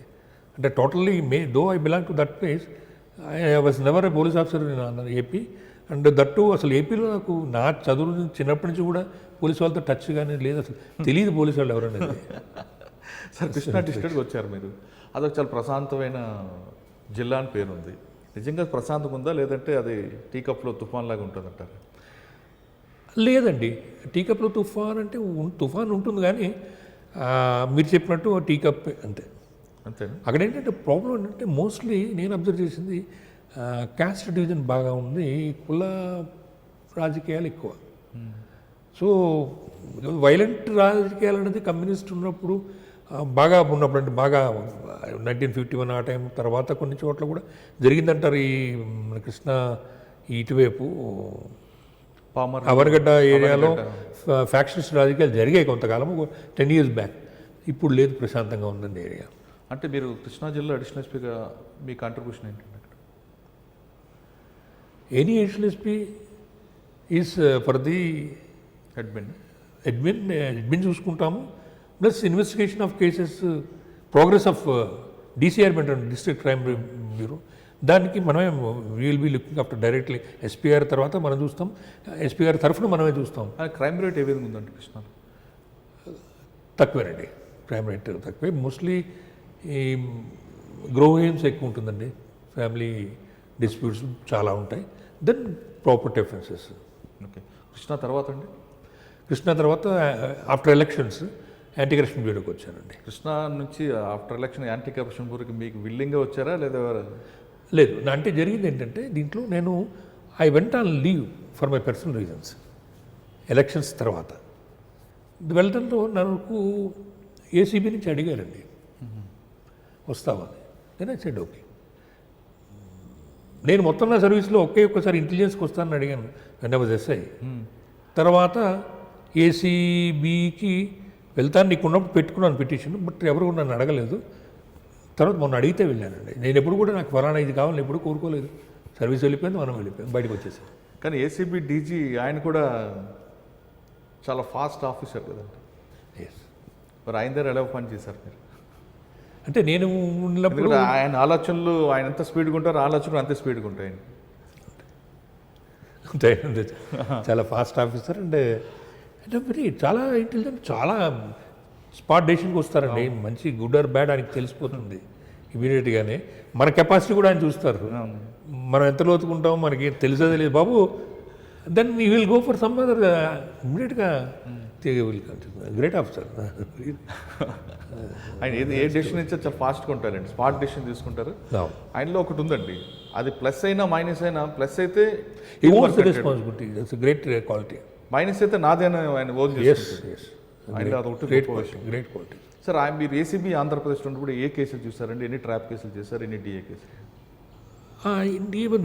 గవర్నమెంట్ చేంజ్ వల్ల కావచ్చు, ఏదైనా కారణాలు అవ్వచ్చు, బట్ ఏసీబీ కేసెస్ కొంచెం మేలిన టైంలో తగ్గాయి. తర్వాత మేము స్లోగా అంటే 6 months, లాస్ట్ 6 months కొంచెం మళ్ళీ పుంజుకుని ట్రాక్లో పడిపోయిందండి ఏసీబీ.